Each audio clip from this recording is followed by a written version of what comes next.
আলহামদুলিল্লাহ রাব্বিল আলামিন ওয়াসসালাতু ওয়াসসালামু আলা নবিয়িল আমিন ওয়া আলা আলিহি ওয়া সাহবিহি আজমাইন আম্মা বা'দ।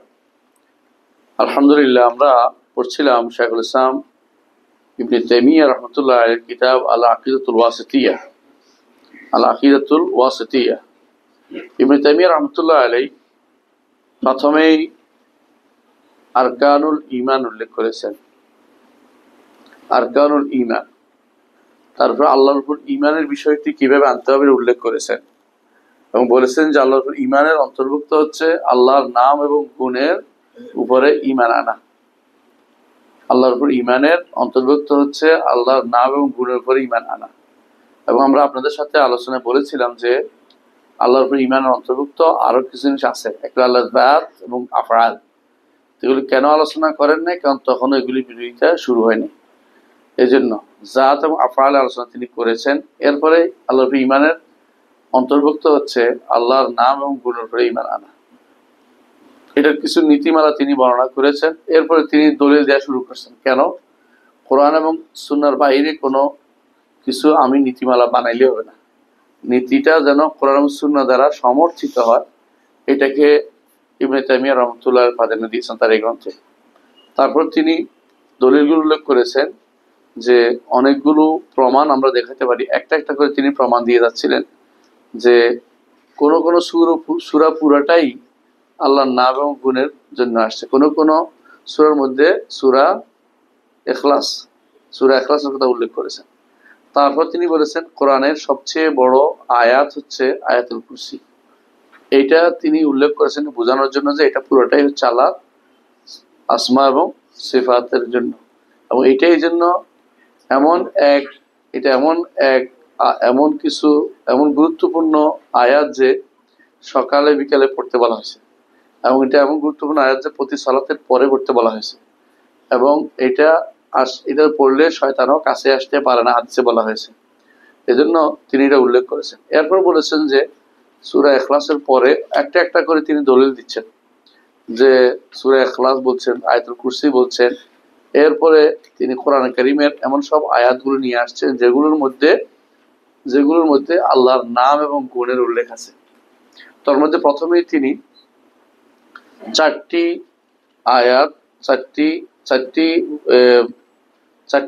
নাম এবং গুণ যেখানে আসছে সেগুলো উল্লেখ করেছেন। সেটা একটা আয়াতের মধ্যে, সেটা হচ্ছে ওয়াল আউয়ালু ওয়াল আখিরু ওয়াজ যাহিরু ওয়াল বাতিনু ওয়া বিকুল্লি শাইইন আলিম, সূরা হাদীদের 3 নম্বর আয়াত। এখানে আমরা ওদিন থেমেছিলাম, তাই তো? ইনশাআল্লাহ আমরা সামনে পড়ে যাব, শুধু এটা বলার জন্য এখানে থামা। ওয়াল আউয়ালু ওয়াল আখির, তিনি প্রথম তিনি শেষ। প্রথম শেষ মানে তার আগে কেউ ছিল না। এটা তাফসীর হাদিসে আসছে, হাদিসও আসবে, তিনি আনবেন, হাদিসটাও আনবেন। কিন্তু আমরা এখানে অর্থটা বুঝতে হলে, আমরা বলেছিলাম কোরআন বুঝতে হলে কোথায় যেতে হবে? সবাই হাদিসে।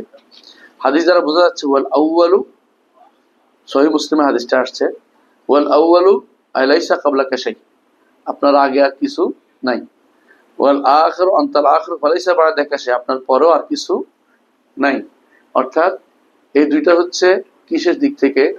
সময়ের দিক থেকে। সময়ের দিক থেকে তিনি প্রথম, সময়ের দিক থেকে তিনি শেষ, তারপর কোনো কিছু নেই। তারপর দুইটা বলেছেন আল্লাহ তাআলা, সেটা হচ্ছে আয-যাহির ওয়াল বাতিন, তাই না? সবকিছুর উপরে, সময় স্থানের দিক থেকে উপরে সর্বোচ্চ স্থানে কে? আল্লাহ। স্থান নাই একথা অস্বীকার করা যাবে না। এই স্থান কোনো সৃষ্ট স্থান নয়, এগুলো অবস্থান বোঝানো, তিনি উপরে, এটা বোঝানো। যে স্থান আমরা বুঝি সৃষ্ট, এটা উদ্দেশ্য না, কারণ সৃষ্টির কোনো কিছুর উপর তিনি মুখাপেক্ষী নন। সুতরাং এইটা উপরে থাকার অর্থ সবসময় নিচেরটার মুখাপেক্ষী হওয়া নয়। আসমান উপরে আছে তাই বলে আসমান জমিনের মুখাপেক্ষী না, আসমান জমিনের মুখাপেক্ষী না, বুঝছেন তো? সুতরাং কেউ উপরে থাকার অর্থ নিচের মুখাপেক্ষী, এটা বলা জায়েজ নাই। আল্লাহ তাআলা আরশের উপরে আছেন বললে নিচে আরশের মুখাপেক্ষী, এটা বলা জায়েজ নাই। উপরে আছেন বলেই নিচে মুখাপেক্ষী এমন কথা বলাও জায়েজ নাই। বুঝে আসছে? আল্লাহ তাআলা সর্বোপরে ওয়াল আউয়ালু ওয়াল আখিরু ওয়াজ যাহির ওয়াল বাতিন, সর্বোপরে আসছে যাহির অর্থ। যাহির অর্থ কি? উপরে। যাহির অর্থ এখানে প্রকাশিত অর্থ হবে না, তবে যে জিনিস উপরে থাকে তা প্রকাশমান থাকে, স্পষ্ট। উপরে থাকলে বেশি প্রকাশ হয়, নিচে থাকলে কোনো না কোনো ঢাকনা পড়ে যায়। নিচে থাকলে ধরেন আমরা ঘরের এই ঘরের ঢাকনা ওই ঘরে পড়ে গেছে, উপরে দেখতে সমস্ত ঘর সব দেখা যায়। এই জন্য আমরা আপনার উদাহরণ দিয়েছিলাম যে মালাকুল মউত সমস্ত পৃথিবী তার কাছে টালার মতো, সব কোনো কিছু কার বাধা নাই। তিনি যেখানে ইচ্ছে সেখানে হাত দিয়ে মৃত্যু দিতে পারেন, যেখানে ইচ্ছে সেখানে ধ্বংস কাজ করে ফেলতে পারেন। পৃথিবীটা তার সামনে নিচে সব তিনি করতে পারেন। আল্লাহ তাআলা সবার উপরে, কোনো কিছু তার কাছে গোপন নাই। তিনি হচ্ছেন আলা, উপরে, এবং জাহের অর্থ যে উপরে হয় এটা দলিল আমরা দিয়েছিলাম সূরা কাহাফের আয়াত থেকে, ওয়ামাস্তাতাউ আন ইয়াজহারু ওয়ামাস্তাতাউ লাহু নাকবা। এই আয়াতে বোঝা যাচ্ছে যে জাহের অর্থ কি? উপরে, কারণ তারাও এখানে বলা হয়েছে যে এরা কি নাম ওদের, ইয়াজুজ মাহুজ, এই এই প্রাচীর প্রাচীর প্রাচীর উপরে উঠতে টপকাইতে পারে নাই। ওয়ামাস্তাতাউ আন ইয়াজহারু ওয়ামাস্তাতাউ লাহু নাকবা, ছিদ্র করে বেরোতে পারে না, উপর দিয়েও বেরোতে পারে না। শব্দ কি বলছে আল্লাহ? ওয়ামাস্তাতাউ আন ইয়াজহারু, তো জহর অর্থ উপরে হয়, আমরা কোরআন থেকে দলিল দিচ্ছি। অনেকে এইটা নিয়ে আপনার সাথে তর্ক করতে পারবো, জহর অর্থ প্রকাশিত বলে, কোরআনে জহর অর্থ উপরে আমরা দেখতে পাচ্ছি, আয়াতের মধ্যে অন্য কোনো অর্থ তারা করতে পারবে না, বুঝে আসে? তো তারা বোঝা গেল যে জহুর অর্থ কি? উপরে। বাতিন অর্থ কি? বাতিন অর্থ দুইটা, বাতিন শব্দের দুইটা অর্থ আছে। এক নম্বর অর্থ হচ্ছে যেটা ইমাম মুকাতিল বলেছেন, মুকাতিল ইবনে সুলাইমান বলেছেন, তিনি সবকিছুর চেয়ে নিকটে। এই নিকটে যখন বলবেন, এই নৈকট্য অর্থ হচ্ছে দুইটা। একটা হচ্ছে তাকে কেউ তার কাছে কেউ চাইলে তিনি তার ডাকে সাড়া দেন। আরেকটা হলো তার কাছে ইবাদতকারীকে তিনি সওয়াব দেওয়ার জন্য নিকটে। এই নিকট অর্থ সত্তাগত নিকটে হয় না। তাহলে বাতিন শব্দের প্রথম অর্থ হচ্ছে সবাই নিকটে, তখন কারিবের অর্থে, আল্লাহ তাআলা কারিবের অর্থে, কোরবের অর্থে, কারিব অর্থে। এই কারিব যখন হবে কোরআনে কারিম আল্লাহ তাআলা যখন কারিব বলা হবে, তখনই অর্থ কি হবে?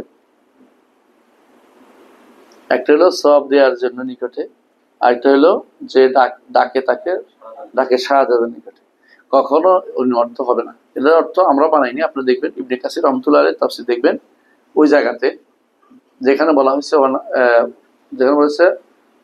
ওয়াইজা সাআলাকা ইবাদি আন্নী ফাইন্নী করিবুন উজিবু দাওয়াত দাঈ ইযা দাআন।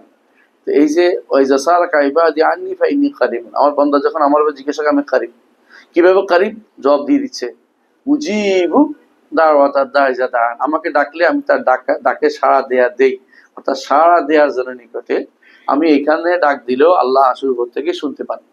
এই জন্য এক সাহাবী, মহিলা সাহাবী খাওলা বিনতে সালাবা সম্ভবত ওনার নাম, তিনি যখন ডাকছে আল্লাহ তাআলা আসমান থেকে শুনতে পেয়েছেন এবং বলেছেন, আল্লাহ বলছেন কাদ সামিআ আল্লাহু কাওলাল্লাতী তুজাদিলুকা ফী যাওজিহা ওয়া তাশতাকি ইলাল্লাহ ওয়াল্লাহু ইয়াসমাউ তাহাবুরাকুমা ইন্নাল্লাহা সামিউন বাসীর। আল্লাহ তাআলা তিনি এর কারিব যখন অর্থ হবে, যখনই কারিব নিকট অর্থ হবে, তার অর্থ হলো কি জবাব দেয়া? ডাকে সাড়া দেয়া। এক। দ্বিতীয় হচ্ছে ইবাদতকারীকে সওয়াব দেয়া, ইবাদতকারীকে সওয়াব দেওয়ার জন্য তিনি নিকটে। এই কারিব কখনো সবসময় কারিব হলো খাস, কোরব খাস বলে এটাকে। কোরবে খাস হলো বিশেষ নৈকট্য, বিশেষ নৈকট্য। আমি যদি বলি শামীম ভাই আমার কাছের মানুষ, তাই বলে কি উনি আমার ঘরের কাছে বাস করে না? মানে কি বিশেষ নৈকট্য, কারণ তার সাথে আমার সম্পর্কটা খুবই ঘনিষ্ঠ। আল্লাহ তাআলার সাথে সম্পর্ক ঘনিষ্ঠ কার? নবীয়িন, সিদ্দিকিন, শুহাদা, সালেহিন। তাই বলে যে ব্যক্তি বলে যে আমি একেবারে 150 তলার উপরে আছি, আল্লাহর নামাজ পড়ে না, সে কিন্তু নিকটে না, বুঝছেন তো? তো সুতরাং নৈকট্যের অর্থ কখনো আম না, এটা অর্থ কি? খাস, বিশেষ নৈকট্য। এটা কোনটা? এটা হলো তার ডাকে সাড়া দেওয়ার জন্য এবং তার ইবাদতকারীকে সওয়াব দেওয়ার জন্য। এই দুইটাকে মনে রাখতে হবে। কারিব দ্বারা কখনো লেগে থাকা বোঝায় না, এটা মনে রাখতে হবে। আর যখন বাতিনের আরেক অর্থ আছে, সেটা কি? বাতিন অর্থ হচ্ছে তিনি উপরে থেকেও আপনার সমস্ত কর্মকাণ্ড তিনি জানেন, পরিবেষ্টন করে আছেন। আপনি নিজে ইচ্ছা করে পরিবর্তন করবেন একটা কিছু তিনি জানবেন না, তা হইতে পারে না। তিনি আপনি যত কিছু করেন না কেন, এমনকি গোপনে কোন জায়গায় হাত পা বাড়াচ্ছেন, কোন জায়গার টাকা কোথায় নিয়ে যাচ্ছেন, তিনি কিন্তু ঠিকই দেখে। কোন পয়সা কোন জায়গায় খরচ করতেছেন তিনি বুঝে। তাহলে এই অর্থেও তিনি কি? বাতেন। বাতেনের এই অর্থ কি? এই অর্থ হচ্ছে, এটার অর্থ হচ্ছে একটা ব্যাপক, তার এলেম আছে, তার কুদরত আছে, আরশের উপর থেকেও সবকিছু তিনি পরিবেষ্টন করে আছেন। এই বাতেনের অর্থ কি? পরিবেষ্টন করা। বাতেনের এটা হচ্ছে বাতুনে আইল মুহু বলে, এই জন্য তার এলেম দিকে আলমরা সালফে অনুবাদ করেছেন। তার এলেম একেবারে সবকিছু ভিতরে রয়েছেন। এলেম অর্থ সিফাত না, তার জ্ঞান, তিনি জানেন। এটা যদি কেউ বলে যে তার সিফাত সৃষ্টির ভিতরে, এটা জায়েজ নেই। তার একমাত্র একটা সিফত সৃষ্টির ভিতরে আসছে, সেটা কোনটা? কোরআনে কারীম। আর কোন সিফত স্রষ্টার কাছে, সব সৃষ্টি স্রষ্টার কোন সিফত সৃষ্টির ভিতরে নাই। এই জন্য আমরা যেটা বলছি, বাতেনের কয়টা অর্থ বলছি? দুইটা, যেন একটু বড় প্রশ্ন আসলে উত্তর দিতে পারে।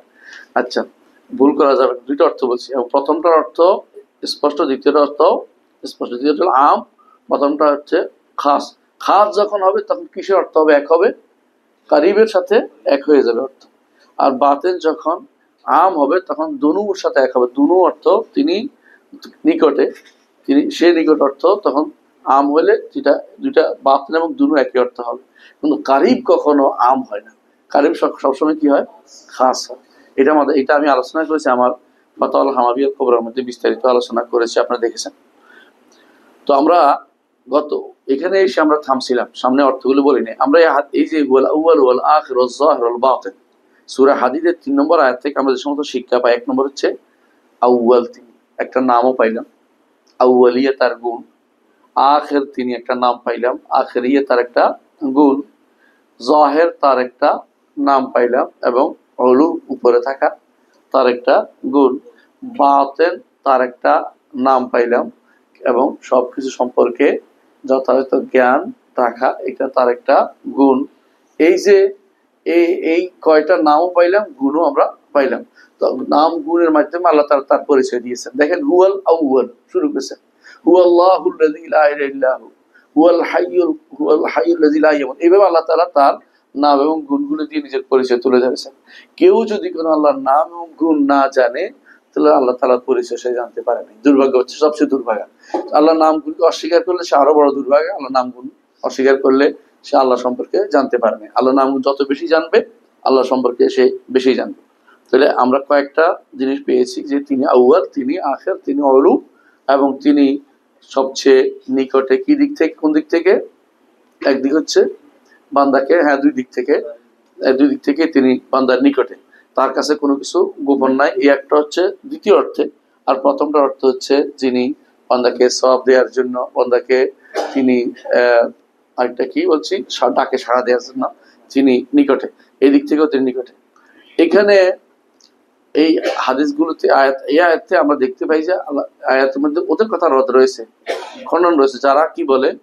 রাফেজা সম্প্রদায়, রাফজিরা বলে, মুতাজিলারা বলে যে আল্লাহ তাআলা কোনো ঘটনা ঘটার আগে জানতো না। নাউযুবিল্লাহ। মানে তাদের নিকট যে আল্লাহ তাআলা কোনো ঘটনার আগে জানতো না। অনুরূপভাবে ফালাসিফারা, দার্শনিক যারা, তারা বলে আল্লাহ তাআলা কুল্লিয়াত জানে, জুজিয়াত জানে না, মানে মোট কথা জানে। এবং তারা বলে যে ইয়া জানে না, জুজিয়াত জানে না, অর্থাৎ বিভিন্ন শাখা জনিত জিনিসগুলো জানে না। এরাও তারা বলে এগুলো যে বিভ্রান্তি ছাড়া কিছুই না। এই পথে বিভ্রান্তি তৈরি করেছে এই গোষ্ঠীগুলো, এবং এরা বিভ্রান্ত। জাহমিয়ারও তাই বলতো, এবং এরা কাদারিয়ারও তাই বলে। কাদারিয়া বুঝছেন? কাদারিয়ার তাকদীর যারা অস্বীকার করে, এরা কেন বলে এটা বলেন তো? কি বলতে পারবেন? কেন তারা বলে যে আল্লাহ তাআলা সব মোটের উপর জানে, বিস্তারিত জানে না? তাদের বিস্তারিত যদি জানে, তাহলে আমার আর কাজ কি? তারা মনে করে আমি তো বাধ্য হয়ে গেলাম, তিনি তো জানে, আমি কি করবো, আমি কেন করবো? এটা উদ্দেশ্য। তিনি যদি জানেন তাহলে তো হবেই, জ্ঞান থেকে তো কিছু বাদ যাবে না। তাহলে তিনি জানেন নাও বলতে পারে না। জানে না বললে কোরআনের অনেক আয়াতের বিরুদ্ধে। এখন বলে জানে, কুল্লিয়াত জানে, জুজিয়াত জানে না, মৌলিক জিনিস জানে, বিস্তারিত জানে না। নাউজুবিল্লাহ। এটা কাদারিয়ারা বলে থাকে। এটা উভয়টা হচ্ছে বিভ্রান্তি অতল ঘরে। বাতেন শব্দ নিয়ে আমাদের সবচেয়ে বেশি বিভ্রান্ত আছে। যারা বাতেনি অর্থ করে, তারাও করেন হুয়াল বাতেন, তিনি বাতেন, অর্থাৎ বাতেনি অর্থ দাও। এই জন্য তারা অধিকাংশ দেখবেন যে কোরআন আয়াতে একটা নিজেরা করে, একটা হলো বাতেনি অর্থ বের করছে। বিশেষ করে সুফিরা সবচেয়ে বেশি এই জায়গায় বিভ্রান্তিতে লিপ্ত রয়েছে। তো আমরা এই পর্যন্ত পড়েছিলাম গত সপ্তাহে। আমরা এছাড়া পরের আয়াতগুলি পড়ি। না এর আগে পরেও পড়েছিলাম আরো। হ্যাঁ এর আগে পড়েছিলাম আমরা তাওয়াক্কাল আল হাই লাযী লা ইয়ামুত পড়েছিলাম, তাই না? তাওয়াক্কাল আল হাই লাযী লা ইয়ামুত, এই তাওয়াক্কাল আল হাই লাযী লা ইয়ামুত এখানে আছে পরে, এখানে আছে আগে, অর্থাৎ এক এক আয়াতে এক এক জায়গায়। আমাদের কাছে আগে কোনটা? তাওয়াক্কাল আল হাই লাযী লা ইয়ামুত আগে, বইতে দেখেন, বইতে আছে কোনটা আগে? আচ্ছা অসুবিধা নেই, যেখানে থাকুক। এখানে কিন্তু আমাদের হায়াত আল্লাহ নামটি সাব্যস্ত, হাই, তাই না? আল্লাহর নাম সাব্যস্ত। আর কি আছে? হায়াত গুণটি, হায়াত গুণটি সাব্যস্ত হয়েছে। লা ইয়ামুতু এটাও কিন্তু গুণ না, এটাও একটা গুণ যে তিনি মারা যান না, লা ইয়ামুতু। তবে এই গুণটি অর্থই হচ্ছে হায়াত সাব্যস্ত করা। আমরা বলেছিলাম আল্লাহর জন্য এমন কোনো গুণ সাব্যস্ত করা যাবে না যা নেগেটিভ, যতক্ষণ মধ্যে বিপরীতটা সাব্যস্ত না হচ্ছে। বিপরীতটা কি? হায়াতু কামেলা, হায়াত কামেলা। আমরা কিছুদিন হায়াত আছে কিন্তু আমরা আমুত। এজন্য রাসূলুল্লাহ সাল্লাল্লাহু আলাইহি ওয়াসাল্লাম দোয়ার মধ্যে আছে যে আপনি জীবিত থাকবেন ওয়াল জিন্নু ওয়াল ইনসু ইয়ামুতুন, মানুষ এবং জিনরা মারা পড়বে। এটা হচ্ছে মানুষ এবং জিন মারা যাবে, তো জীবন আছে কিন্তু এই জীবন পরিপূর্ণ জীবন নয়। আল্লাহর জীবনটা পরিপূর্ণ, এই জন্য আল্লাহর হায়াত, তিনি শুধু হায়াত মানুষকে দেন, এই জন্য তার হায়াত কামেল, সিফা কামেলা হওয়ার কারণে এইটাকে উল্লেখ করে শেষে বলছে আল্লাযী লা ইয়ামুত, অন্য সব মরবে কিন্তু আল্লাহ তাআলার জন্য কোনো মৃত্যুর সিফা সাব্যস্ত করা যাবে না। এই জন্য লা ইয়ামুত বলছেন, কোনো কারণ নাই, কোনো কারণে উল্লেখ করা লা ইয়ামুত, কারণ পরিপূর্ণ সাব্যস্ত করার জন্য। নেগেটিভ গুণ আমরা আগে বলেছিলাম, নেগেটিভ প্রত্যেকটি গুণের উদ্দেশ্য হচ্ছে, আল্লাহ যে সমস্ত নেগেটিভ গুণ আছে উদ্দেশ্য হচ্ছে ইসবাত, তার বিপরীতটা পরিপূর্ণভাবে সাব্যস্ত করার জন্য। যেমন আল্লাহ তাআলা কোরআনে কারীমে বলেছেন আস-সামাদ, ওয়াল্লাহুল আহাদ, আল্লাহু আহাদ আস-সামাদ। এই সামাদ বোঝানোর জন্য, সামাদ কি সেটা হচ্ছে লাম ইয়ালিদ ওয়া লাম ইউলাদ ওয়া লাম ইয়াকুল লাহু কুফুয়ান আহাদ। এতগুলি বলছে কেন? সামাদটা সাব্যস্ত করার জন্য। এই জন্য আল্লাহর জাতের জন্য, আল্লাহর জাতের পরিচয় যখন আপনারা দিবেন, কয়েকটা জিনিস লাগবে। এক নম্বর হচ্ছে, প্রশ্ন করলে যেন উত্তর দিতে পারেন, যে তিনি একক, আহাদ। দুই নম্বর হচ্ছে তিনি সামাদ। তিন নম্বর হচ্ছে তিনি আলিন আলা খালকি, সমস্ত সৃষ্টির উপরে। চার নম্বর হচ্ছে যে এমন এক সত্তা তিনি, যে তিনি সৃষ্টির ভিতরে নন, সৃষ্টির ভিতরে নন, সৃষ্টির ভিতরে নন। বুঝতে পারছেন? তো আল্লাহর পরিচয় দেওয়ার জন্য, সত্তার পরিচয় কিন্তু এগুলি আসবে, সত্তার পরিচয় দেওয়ার জন্য। যেহেতু আপনি দেখছেন সমাদ বলতে হবে কেন? কারণ সমাদ যখন বলবেন তখন অর্থ কি? অমুখাপেক্ষী। যদি কেউ জন্ম দানের জন্য হয় তাহলে মুখাপেক্ষী আরেকজনের, আর যদি জন্ম নিতে হয় সেটাও মুখাপেক্ষী।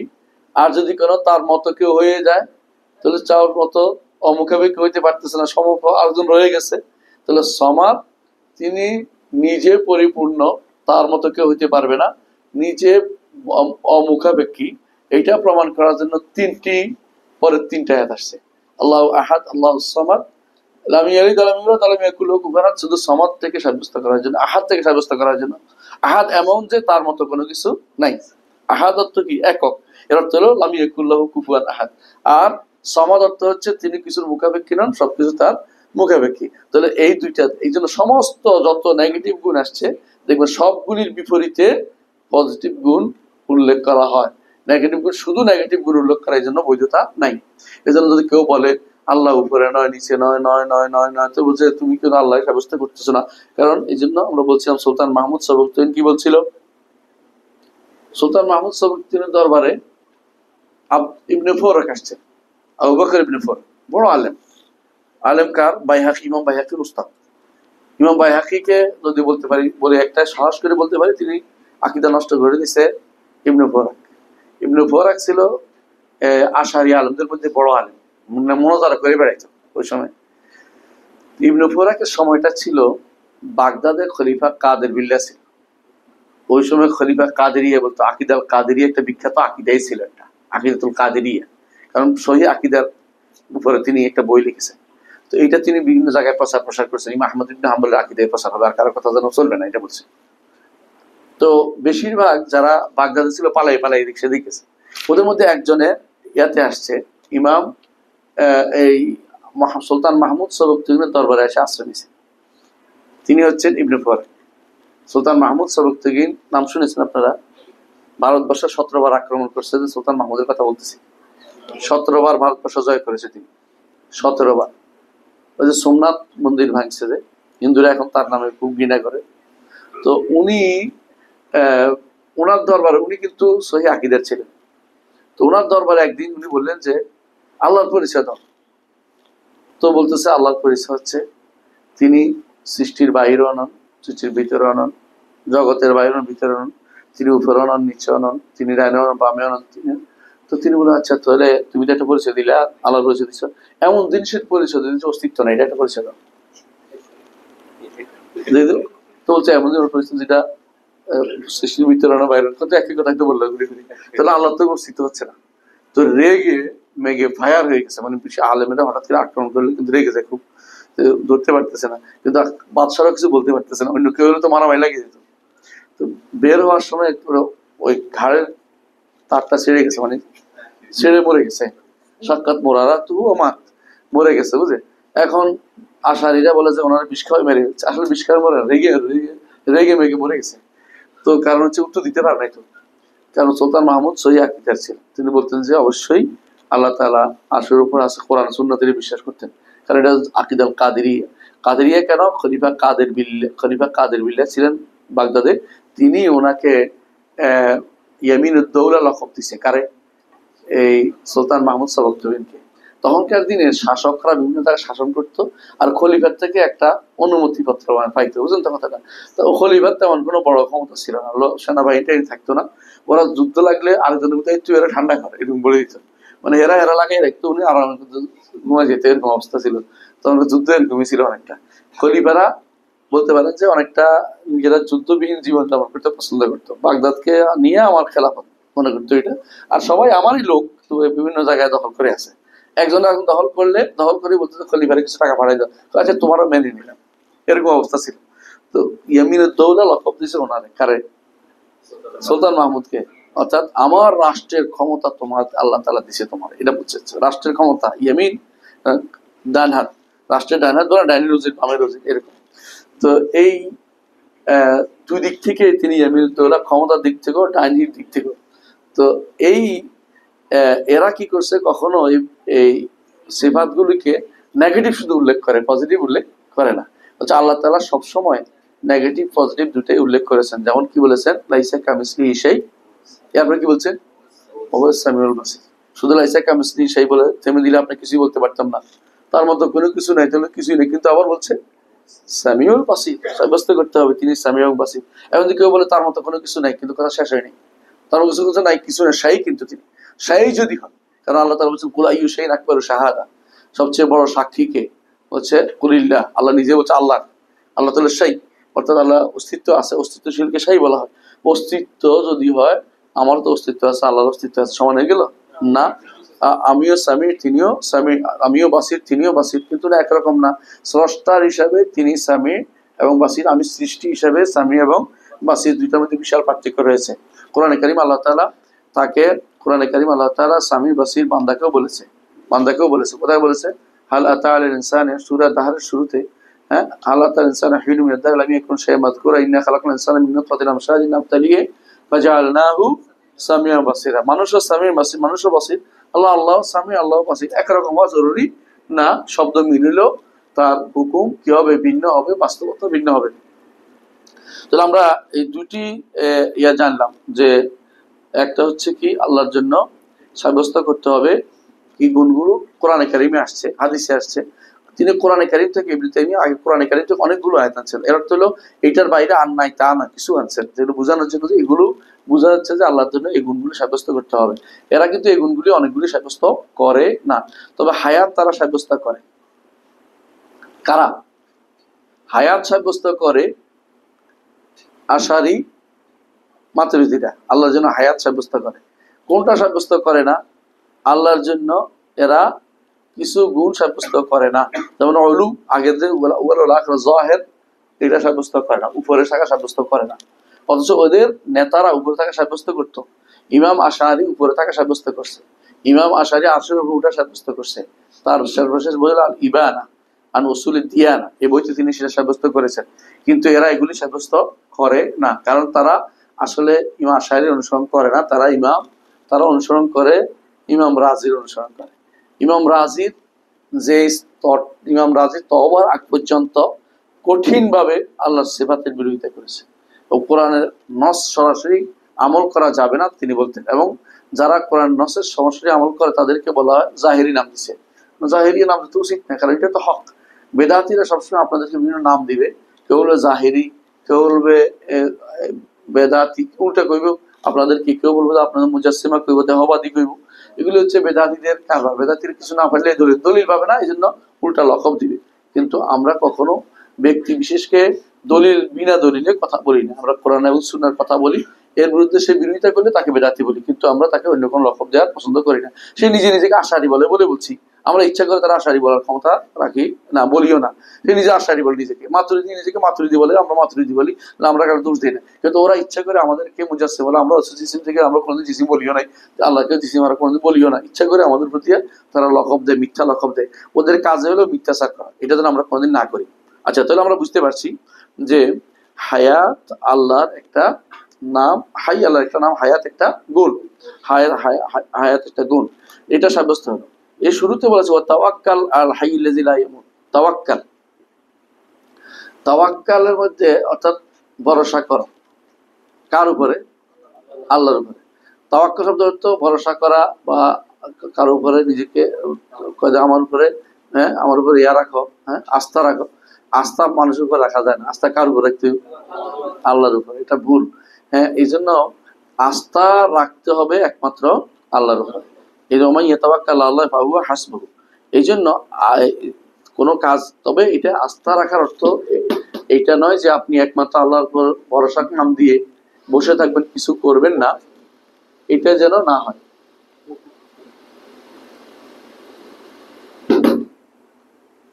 হ্যাঁ,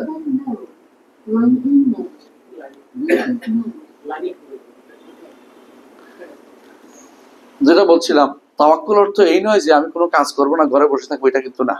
তাওয়াক্কুল অর্থ আসবাব ধরতে হবে, তো আসবাবের উপরে এতেমাদ করা যাবে না, নির্ভর করা যাবে না। আসবাব ধরবেন, আসবাব নির্ভর করা যাবে না। যেমন রাসূলুল্লাহ সাল্লাল্লাহু আলাইহি ওয়াসাল্লামের কাছে এক সাহাবী আসছে, উট রেখে আসছে, বলছে যে উট কি করেছো? আল্লাহর ভরসা করে রেখেছি। বলে না, আগে উটের পা দাও, তারপরে ভরসা করো। তাহলে আসবাবটা এখতিয়ার করাটা, এটা কি রাসূলুল্লাহ সাল্লাল্লাহু আলাইহি ওয়াসাল্লাম আমাদেরকে জানিয়েছেন কিভাবে এখতিয়ার করতে হবে। তবে আসবাবের উপরে নির্ভর করা যাবে না, নির্ভর করলে এটা কি হবে? কখনো শিরক হয়ে যাবে। এই জন্য তাওয়াক্কুল তিন প্রকার। এক প্রকার হচ্ছে আল্লাহর উপরে তাওয়াক্কুল করা, এটা কি তাওহীদ। এটা কি তাওহীদ। আল্লাহ ছাড়া অন্য কারোর উপরে তাওয়াক্কুল করলে এটা কি? এইটা তিন রকম হবে। তিন রকম। এক নম্বর হচ্ছে যদি এমন জিনিস হয় যেটা আল্লাহ ছাড়া কেউ দিতে পারে না, তাহলে শিরক হবে। আর এমন জিনিস হয় মানুষ দিতে পারবে, তবে তার দিকে আমি সম্পর্ক হিসাবে ন্যস্ত হয়ে পড়ছি, তখন শিরকে আসগর হবে। তাহলে শিরকে আকবরও আছে, কি আছে? আসগরও আছে। আসগর তো বুঝছেন, মানে ধরেন আমাকে আপনার চশমাটা আমাকে দিয়ে দিতে পারেন, আমি বলছি চশমাটা আশা ভরসা করে বসে আছি, চশমা বানাই, হ্যাঁ এরকম। এইটা কিন্তু আসবাবের প্রতি নিজেকে কি করা? সম্পৃক্ত করে দেয়া। দিতে পারলেও ওনার দিকে সম্পৃক্ত করে, কার কাছে চেয়েও? আল্লাহর কাছে। আপনি ধরেন ঔষধের বিষয়টা বলেন, ওষুধটা আপনার জ্বর ভালো করে, তো আপনি ওষুধের উপর নির্ভর করতে পারবেন না, এটা কারণ, স্পষ্ট কারণ, তারপর বুঝতে পারবেন কি করবেন? আল্লাহ এটা দিয়ে কাজ করাবে, আল্লাহর উপর ভরসা করতে হবে। বুঝলেন তো কথাটা? তো ওষুধ দিয়ে নির্ভর করলে কি হবে? শিরকে আসগর হবে। বুঝছেন তো? কারো ভালো কারো উপাদান আছে, আর যে ভালো করে উপাদান নাই থাকে, আপনি একটা কি লাগাইলেন? তাগা লাগাইলেন, বালা লাগাইলেন, যেগুলোর সাথে কোনো কাজ নেই, তাহলে শিরকে আকবর হয়ে যায়। এই জন্য কখনো শিরকে আসগর, কখনো আকবর হয়ে যায়। হ্যাঁ, তাহলে বোঝা গেল যে প্রকাশ্য জিনিসের উপরে কখনো কখনো কি করে, যদি কোনো কারণের উপর নির্ভর করে, তাহলে সেটা কি হয়? শিরকে আসগর হয়। যেটার মধ্যে কারণ আসলে আছে, তারপর নির্ভর করা যাবে না। কারণ আছে, তারপর তার উপরে কোনো ভরসা করা যাবে না। ভরসা কার করতে হবে? একমাত্র আল্লাহ। তাহলে শিরিক থেকে মুক্ত হচ্ছে না, কিন্তু হয় শিরকে আসগর, না হলে শিরকে আকবর, দুইটা একটা।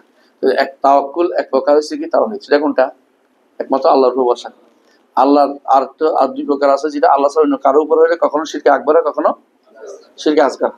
আর একটা হয়েছে তাওকিল, কাউকে কোনো দায়িত্ব দেয়া। এটা কোনো গুনার কাজ না। যদি আপনি তাওকিল দিলেন, আপনি বললেন যে আমার জন্য রুটি কিনে নিয়ে আসো, দায়িত্ব দিলেন, এটা ওয়াকালা বলে। উকিল বানায় না?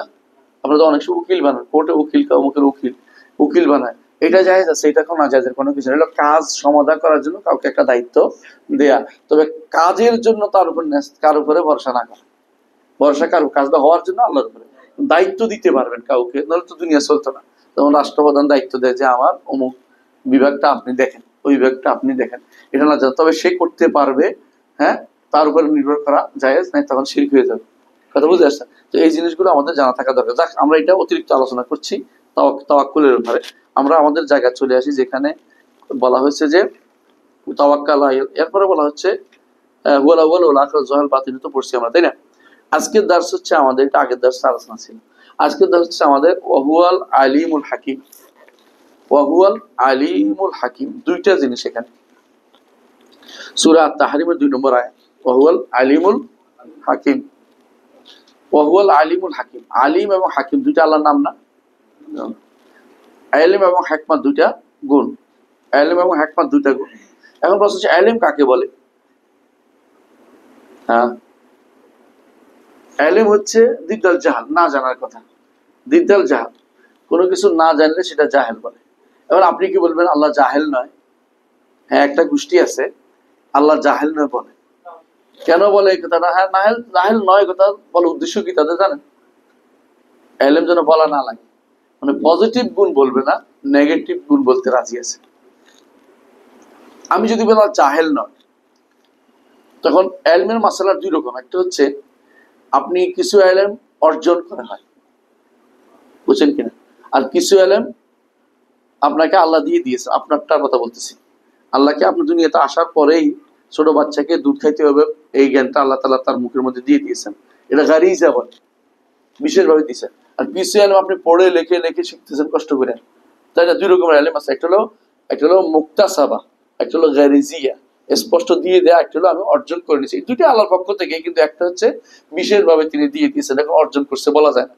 ছোট বাচ্চা কিছুই অর্জন করে না, কিন্তু তাকে আল্লাহ তাআলা ঠিকই কি করে মায়ের দুধ টানার মতো জ্ঞান তাকে দিচ্ছে। তো এই হচ্ছে মানুষের ইলম।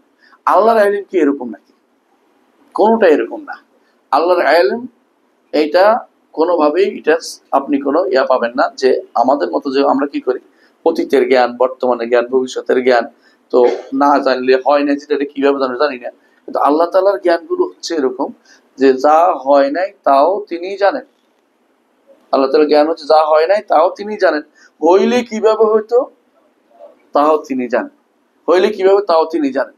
সুতরাং বোঝা গেল তার জ্ঞান হচ্ছে এমন এক সমুদ্র, যেই সমুদ্রের সাথে আমাদের জ্ঞানের কোনো কথাই আসে না। তার জ্ঞানের ভিতরে আমার কোনো কিছু ঢুকানো, মানে ঢুকার চেষ্টা করা হচ্ছে বেহুদা চেষ্টা করা। ওই হাদিসটি, বুখারী হাদিসটিকে আপনার মনে আছে, রাসূলুল্লাহ সাল্লাল্লাহু আলাইহি সাল্লাম বলেছেন যে খদির এবং মুসা দুইজনে বের হয়েছে, যখন দেখা হলো, বের হয়ে আসার পরে সমুদ্রের পাড়ে দেখলেন যে পাখি সমুদ্র থেকে একটু পানি নিছে। তখন তিনি বললেন যে আমার, তোমার এবং সমস্ত মানুষের ইলম এরকম, আল্লাহর জ্ঞানের থেকে এতটুকু শুধুমাত্র নিচে, আমরা কিছুই জ্ঞানের অধিকারী নই। এই জন্য মুসা আলাইহিস সালামকে আল্লাহ শিক্ষা দিলেন যে আমি সবচেয়ে বেশি আলেম জানা না বলে, বলতে পারছেন আল্লাহ তাআলা জানেন কে বড় আলেম।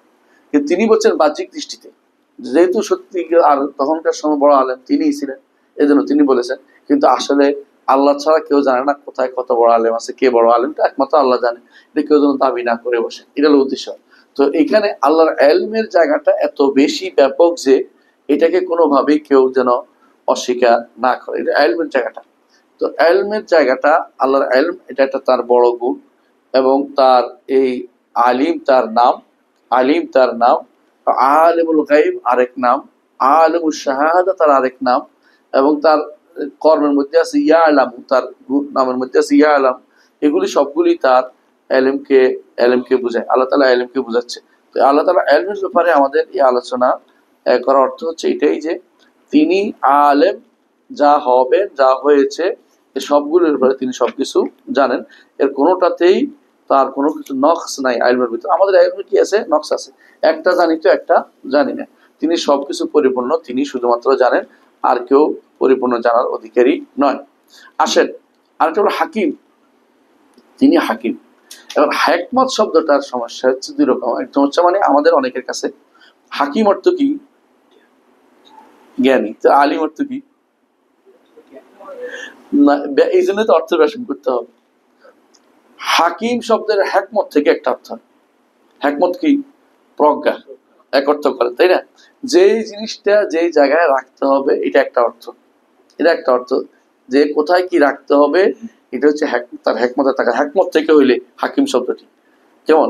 আবার হাকিম শব্দ আরেকটা অর্থ আছে, নির্দেশ দান করা, হুকুম দেয়া। হুকুম থেকেও তিনি হাকিম। তাহলে দুই অর্থ কিন্তু এখানে আছে। আপনি আলিম অর্থ বলে দিলে দুইটা অর্থ হচ্ছে না। এজন্য আপনাকে জানতে হবে হাকিম শব্দের দুইটা অর্থ আছে। একটা কি? হুকুম থেকে, আরেকটা কি? প্রজ্ঞা থেকে। হ্যাঁ, একটা হলো হুকুম, একটা হলো যে কোনো জিনিস। আরেকটা অর্থ আছে হাকিমের, সেটা অর্থ হচ্ছে যে প্রজ্ঞা যেটাকে বলা হয়, অর্থাৎ সবকিছু সুদৃঢ় ভাবে নিয়ন্ত্রণ করা হচ্ছে হাকিম। আলিমের থেকে সম্পূর্ণ আলাদা হচ্ছে। এই জন্য আলিমুল হাকিম এক নয়। আমরা দেশে দেখবেন যে অনুবাদের ক্ষেত্রে বেশিরভাগ হচ্ছে তিনি করতেছেন, তিনি সবকিছু জানেন, তিনি সবকিছু খবর রাখেন। তো সবকিছু ঘুরে কিন্তু জ্ঞানের দিকে চলে গেছে। এই জন্য আমার তাফসিরের মধ্যে দেখবেন শেখ মোহাম্মদ সাল্লাহ তাইমি যেটা উল্লেখ করছে, আমি সেটা উল্লেখ করেছি, হাকিমের 2-3টা উল্লেখ করেছি আমার তাফসিরের মধ্যে। বিশেষ করে এটা পাবেন কোথায়? 3 নম্বর অথবা 4 নম্বর খন্ড, অথবা 4 নম্বর খন্ডের মধ্যে এটা পাবেন, 3য় অথবা 4th খন্ডে সেটা পাবেন, যেটা বাড়তি অংশ পরে যোগ করেছে এটাতে আছে। তো এটাতে আছে হাকিম শব্দ যেখানে পাবেন সেখান থেকে বিস্তারিত আছে। আমি তো এখানে বলতে চাই হাকিম শব্দের প্রথমে দুইটা অর্থ করবেন। এক নম্বর হচ্ছে যেটা যিনি সব কিছুকে সুদৃঢ়ভাবে প্রতিস্থাপন করেছেন। সোনা আল্লাহ আতকানা কুল্লে শাইইন ইন্নাহু খাবীরুম বিমা তা'মালুন। বুঝছেন? তো ইতকান, যেটা খাবির কেন বলেছে, এখানে ইতকান করছেন। যেমন তিনি পৃথিবীকে এমন জায়গা রাখছেন যাতে পুড়ে না যায়, পৃথিবী এমন জায়গা রাখছেন যাতে পুড়ে না যায়। আর নিচেও রাখেন নাই যাতে কি না হয়, বরফ হয়ে যায়। কথা বলছেন কিনা? আবার ঠিক আছে, প্রত্যেকটা প্রাণীকে তাকে মধুমক্ষিকে কি বলছে, গাছের উপরে যেন করতে, তাই না? বাসা বাঁধতে। কেন? যদি নিচে বাঁধে তাহলে ময়লা ঢুকবে, পানি ঢুকবে, খেয়ে ফেলবে, শিয়ালে খেয়ে ফেলবে।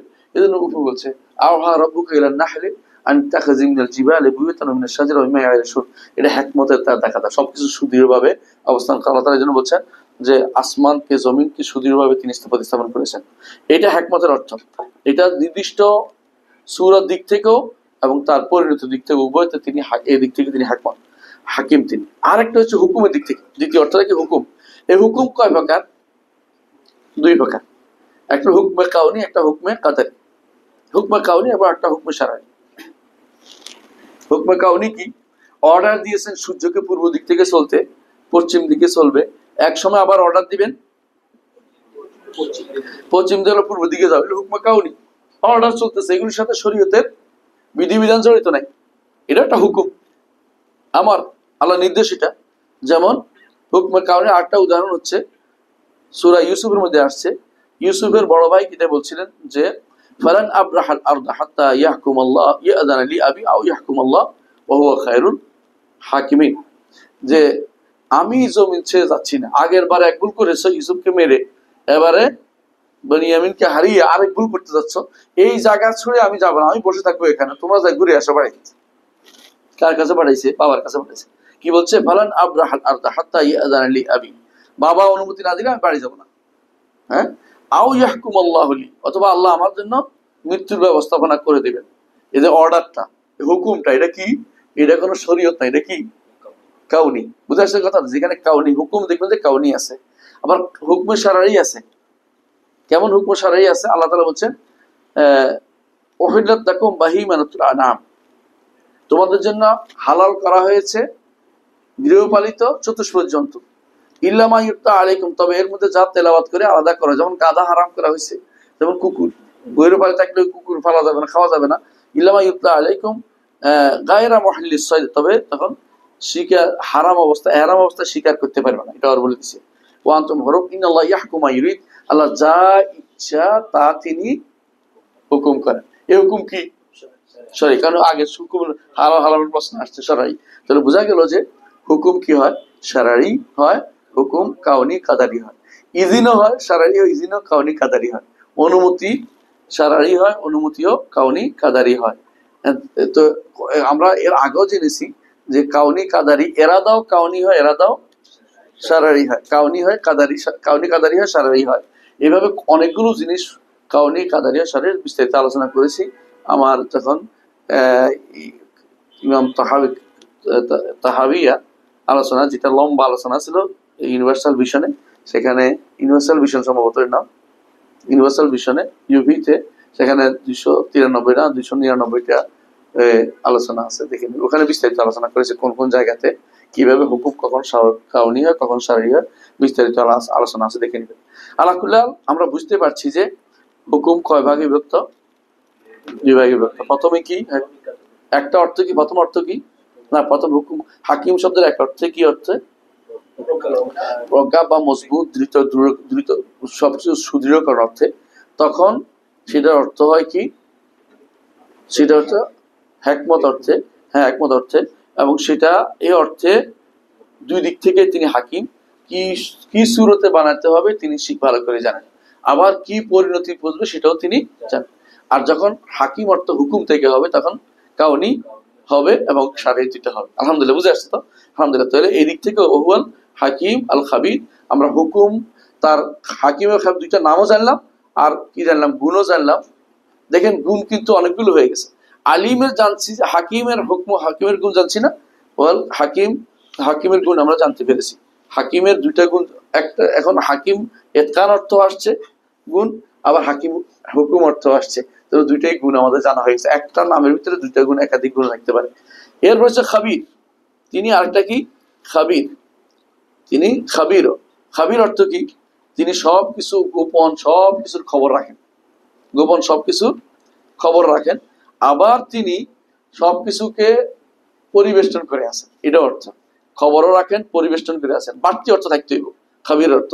খাবির অর্থ শুধু জ্ঞানী বললে হবে না, শুধু জ্ঞানী বললে হবে না, এই জন্য এটাকেও আমাদেরকে বুঝতে হবে। আচ্ছা আসেন, এখন আসেন হুকুমের ক্ষেত্রে, মানুষের যে হুকুমের ক্ষেত্রে যে হুকমে কাউনি কাদারি, আসলে হুকমে শারঈ, আমাদেরকে হুকমে শারঈ যে এগুলি প্রতিপালন করতে হয়, মেনে নিতে হয়। এটা হুকমে হুকমে হুকমে শারঈটা হলো ওয়াজিব, হুকমে শারঈটা মেনে নেওয়া ওয়াজিব। কিন্তু হুকমে কাদারিটা মানা কি ওয়াজিব? হুকমে শারঈর উপরে সন্তুষ্টি কি ওয়াজিব? মুস্তাহাব। যদি সেটা বিপদ আপদের জিনিস হয় তাহলে মেনে নেওয়া মুস্তাহাব। এই জন্য বলতে হয় ইন্না লিল্লাহি ওয়া ইন্না ইলাইহি রাজিউন, এবং বলতে হয় আমার চোখের পানি বের হচ্ছে কিন্তু আমি আল্লাহর অসন্তুষ্টি কোনো কিছু বলবো না, রাসূল সাল্লাল্লাহু আলাইহি ওয়াসাল্লাম এটা বলেছেন। এই যে হলো মুস্তাহাব, ইস্তিহবাব। অসুখ হইলে আলহামদুলিল্লাহ আলা কুল্লি হাল বলা, বুঝেন? এটা হলো কি, মুস্তাহাব। মুস্তাহাব। আবার হারামও আছে, আমি মেনে নিচ্ছি, গুনাহ করছি, এটা হুকমে কাউনি না, কাউনি, তাই বলে কি এটাকে আমি মেনে নিব না? তখন বোঝা গেল কখনো কখনো এর সন্তুষ্ট হওয়া, এই হুকমে কাউনিতে সন্তুষ্ট হওয়া হারামও আছে, কথা বুঝছেন কিনা? যখন এটা গুনার কাজ হবে, তো গুনার কাজে আমি সন্তুষ্টি প্রকাশ করতে পারি না, বরং গুনার কাজ না হইলে হুকমে কাউনি, গুনার মুসিবত হয় তখন কি বলবো? মুসিবত হইলে তখন এটা মুস্তাহাব বলে এটা মেনে নেওয়া মুস্তাহাব। যত বেশি মানতে পারেন তত বেশি মুস্তাহাব। এটা খুব কম লোকেই পারে, কম লোকেই পারে। আসেন, আল্লাহ তাআলা এরপর বলছেন ওয়াকাউলু তাআলা, কে পড়বেন? কে পড়বেন? হ্যাঁ, কে পড়বেন? পড়ার মতো কেউ নেই, আমরা পড়েছি, ঠিক আছে। ওয়াকাউলু সুবহানাহু, ওমর আসে নাই না? ওয়াকাউলু সুবহানাহু, মহান আল্লাহ বলেন ইয়ালামু মা ইয়ালজু ফিল আরদি ওয়া মা ইয়াখরুজু মিনহা ওয়া মা ইয়ানজিলু মিনাস সামা ওয়া মা ইয়ারুজু ফিহা ওয়া হুয়া মাআকুম আইনামা কুনতুম আল্লাহু বিমা তা'মালুনা বাসীর। আসেন, ইয়ালামু মা ইয়ালজু ফিল আরদি, জমিনের ভিতরে যা প্রবেশ করে তিনি সেটা জানেন। জমিনের ভিতরে যা প্রবেশ করে তিনি সেটা জানেন। জমিনের ভিতরে কি প্রবেশ করে গো? জমিনের ভিতরে কি প্রবেশ করে? বৃষ্টি, বীজ, কেমন মরা মানুষ তো প্রবেশ করেন, ধন সম্পদ তো আছে, এর ভিতরে আল্লাহ প্রবেশ করেন। ইয়ালামু মা ইয়ালজু ফিল আরদি, আল্লাহ জানেন যা জমিনের ভিতরে প্রবেশ করে। ওয়া মা ইয়াখরুজু মিনহা, জমিন থেকে যা বের হয়, কি বের হয়? গাছ বের হয়, শস্য দানা বের হয়, তাই না? সহজে বুঝছেন। তারপরে আর কি বের হয়? খনিজ দ্রব্যাদি বের হচ্ছে, এখন খনিজ দ্রব্যাদি বের হয়। ওয়া মা ইয়ানজিলু মিনাস সামা, যা আসমান থেকে যা নাজিল হয় এটাও তিনি জানেন, আল্লাহ তাআলা জানেন। আসমান থেকে কি নাজিল হয়? বৃষ্টি, ফেরেশতা, বৃষ্টি ফেরেশতা নাজিল হয়। আর কি ওমা ইয়াখরুজু ওমা ইয়ারজু ফিহা, আসমানে উঠে যায়, কি উঠে যায়? রু উঠে যায়। আর কি উঠে যায়? আমাদের আমল নামা তো উঠে, আমরা সুবহানাল্লাহ আলহামদুলিল্লাহ বলে উঠে যায় না? রু উঠে যায়। আল্লাহ, আমরা যখন ঘুমাই রু আল্লাহ তাআলা আরশের সামনে যায়, চলে যায়, আমাদের আমল নামা উঠে যায়। ফেরেশতারা আবার উঠে যায়, নাজিল যেমন হয় আবার উঠে যায়, তাই না? তো আল্লাহ তাআলা আসমানে যেগুলো উঠে সেগুলি সম্পর্কে তিনি জানেন। এর অর্থ হলো আসমান এবং জমিনের কোনো কিছু বাদ নাই, সব তিনি জানেন। এটাই তো, এটা তার বুঝে আইলেম, আল্লাহ তাআলার জন্য আইলেম গুণটি সাব্যস্ত করা এই আয়াত দ্বারা উদ্দেশ্য। এখানে যদি কেউ যদি আইলেম যদি বলে আল্লাহ তাআলা পরিপূর্ণটা জানেন না, যতক্ষণ না ঘটে ততক্ষণ জানেন না, তাহলে বোঝা গেল সে ব্যক্তি কোরআনের অস্বীকার করছে সরাসরি, এবং এটা কুফরি মতবাদ ছাড়া কিছুই না। কিন্তু বুঝাতে পারছি কথাটা? যে তাহলে বোঝা গেল যে আল্লাহ তাআলার এগুলিকে অস্বীকার করে কারা? আল্লাহ তাআলার এই ইলমকে অস্বীকার করে কারা? এক নম্বর, যারা ইলমের ক্ষেত্রে পথভ্রষ্ট হয়েছে, এরা হচ্ছে ফালাসিফারা, দার্শনিকরা, ফাইলাসুফরা। দ্বিতীয় হলো কাদারিরা, আমরা তাদের কথা বলছিলাম, তাই না? কাদের কথা বলছিলাম? কাদারিরা। কাদারিরা এরা বলে যে আল্লাহ তাআলার যে কোনো জিনিস ঘটার পরে যান। কাদারিরা এখন কারা? মুতাজিলারা। মুতাজিলা এখন কারা? শিয়ারা এবং খারিজিরা, আরো কাছাকাছি এনে দিচ্ছে। বর্তমান যে সমস্ত শিয়া আছে, শিয়ারা মনে করে আল্লাহ আগে জানতো না, পরে জানছে। এই জন্য তাদেরকে তারা বাধা বলে এদেরকে। এরা বলে যেমন যদি তাদেরকে জিজ্ঞাসা করো, আচ্ছা আবু বকর যে খলিফা হয়েছে আল্লাহ আগে জানতো না, তো তোমরা আবু বকর ওমরের খেলাফত মানো না কেন? বলছে পরে জানছে, মানে নিজের বাধ্য না হয়, কারণ তারা মুতাজিলা। আকীদার দিক থেকে বর্তমান শিয়ারা খারিজিরা সবগুলি মুতাজিলা। এরা আল্লাহ তাআলার সিফাত সেগুলি সাব্যস্ত করে না, নামগুলি অর্থহীন ভাবে সাব্যস্ত করে। মুতাজিলার কি করে? আল্লাহর নামগুলো সাব্যস্ত করে অর্থহীন। আলিমুম বিলা ইলমি, তিনি জানেন, তিনি আলিম, তবে তিনি ইলম বিশিষ্ট না। তো আলিম নাম হইলো কেন? নাম হচ্ছে এরকম, আপনার নাম যদি তিনটা থাকে, তিনটা অর্থহীন নাম আছে না, এদের অর্থহীন নাম মনে করা হয়ে থাকে। অর্থহীন নাম বুঝেন কিনা? যার নাম, যার চোখে দেখে না তার নাম কি কি বলে? পদ্মলোচন বলে না? ওরকম তাদের নিকট নাম থাকে, অর্থ মিল হওয়া জরুরি না। নিজের উপর কেয়াস করছে যে আমার নাম সাদিদ, আমি তো শক্ত নরম মানুষ, ঠিক নাম একটা দিছে, এটাই কথা, অর্থ জরুরি না। এই কথাটা কারা বলে? মুতাজিলারা বলে। এই মুতাজিলা এই বক্তব্য এখনো শিয়াদের মধ্যে এবং খারিজদের মধ্যে একই বক্তব্য আছে। এর একটা থিসিস রচিত হয়েছে, আতারুল মুতাজিলা আলাল খাওয়ারিজ ওয়া শিয়া, এর বই আছে, একটা বিষয়, তাদের প্রভাব কি কি আছে বিস্তারিত জান। তারা অনেক কিছুই একেবারে পুরোপুরি মুতাজিলার কথা এখন বলে থাকে। মুতাজিলারা এখন নতুন ভাবে আসছে বিবেকবাদী নাম দিয়ে, বিবেকবাদী, এবং তারা এখন বিশেষ করে যারা শুধু কোরআন মানি বলে, হাদিস মানে না, এই গোষ্ঠীটাও মূলত মৌলিক দিক থেকে তারাই এই মুতাজিলাদের গোষ্ঠী। কারণ মুতাজিলারা হাদিস মানতো না, এবং হাদিস ওগুলি মানতো যে তাদের কাছে মুতাওয়াতের নাম, যেগুলো তাদের বিবেকে ধরতো, এগুলি মানতো। এখন এরাও বলে যে যেগুলো আমাদের বিবেকের সাথে মিশে যায় সেগুলি মানি, বিবেকের সাথে মিশে সেগুলি মানি না। এই জন্য এদের মধ্যে একজন হচ্ছে কে, এক ডাক্তার সম্পর্কে বলছি, ডাক্তার মতিয়া, তিনি সরাসরি বই বের করছে একটা, কি এই প্রথমবারের মতো সহিহ হাদিস বের করছে। মানে বুখারী মুসলিমের পছন্দ হয়নি, যেগুলি কোরআন এবং সুন্নাহর সাথে মিশে, তার বিবেকের সাথে মিশে, সেগুলিকে বানাইছে যে সহিহ হাদিস, আর যেগুলি তার বিবেকের সাথে মিশে না, এগুলো সহিহ হাদিস না, এগুলো হচ্ছে বিভ্রান্তি ছাড়া কিছুই না। আচ্ছা, তাহলে আমরা দেখলাম যে সিফাতুল ইলম সাব্যস্ত হলো। ওয়া কাউলুহু সুবহানাহু ওয়া তাআলা, ওয়া কাউলুহু সুবহানাহু ওয়া তাআলা কি বলছে? ওয়া ইনদাহু মাফাতিহুল গায়ব লা ইয়ালামুহা ইল্লা হু, ওয়া ইনদাহু মাফাতিহুল গায়ব লা ইয়ালামুহা ইল্লা হু, যাবতীয় গায়েবের চাবিকাঠি কার কাছে? আল্লাহর কাছে। লা ইয়ালামুহা ইল্লা হু, তিনি ব্যতীত কেউ সেটা জানে না। গায়েবের চাবিকাঠি কেন বলা হচ্ছে বলেন তো? দেখা জিনিসের জ্ঞান তো আপনি বুঝতে পারছেন অর্জিত হয়েছে, গায়েবের জ্ঞান কার কাছে? আল্লাহর কাছে। গায়েব আবার দুই প্রকার, একটা হলো গায়েবে নিসবি, একটা হলো গায়েবে মুতলাক। অর্থাৎ গায়েবে মুতলাক কি মানে? এটা বলা চিরঙ্কুশ গায়েব, মানে এটার কোনো এটার ভিতরে ঢুকার কোনো সুযোগ নেই, পাঁচটার ভিতরে ঢুকার কোনো সুযোগ নাই। আমরা বলছিলাম পাঁচটা জিনিসের কথা, ঠিক আছে? হাদিসে কোরআনে কারিমে আসছে, সূরা লোকমানের মধ্যে আসছে, ইন্নাল্লাহা ইনদাহু ইলমুস সাআ ওয়া ইয়ালামু ওয়া ইউনাজ্জিলুল গায়স ওয়া ইয়ালামু মা ফিল আরহাম ওয়া মা তাদরি নাফসুম মাযা তাকসিবু গাদা ওয়া মা তাদরি নাফসুম বিআইয়ি আরদিন তামুত ইন্নাল্লাহা আলিমুন খাবীর। কোন সূরা? লোকমানের 30 নম্বর আয়াত সম্ভবত। শেষ আয়াতে আল্লাহ তাআলা উল্লেখ করেছেন ইন্নাল্লাহা ইনদাহু ইলমুস সাআ, কিয়ামত কখন হবে কেউ জানে? জানে না। ওয়া ইউনাজ্জিলুল গায়স, বৃষ্টি নাজিল হবে, আগে কেউ বলতে পারবে না। আলামত দিলে তখন জানতে পারবে, কারণ তো আল্লাহই জানাই দিচ্ছেন। বুঝলেন না? এটা গায়েবে নেসবি তখন, যে তখন কি গায়েবে নেসবি, আপেক্ষিক গায়েব।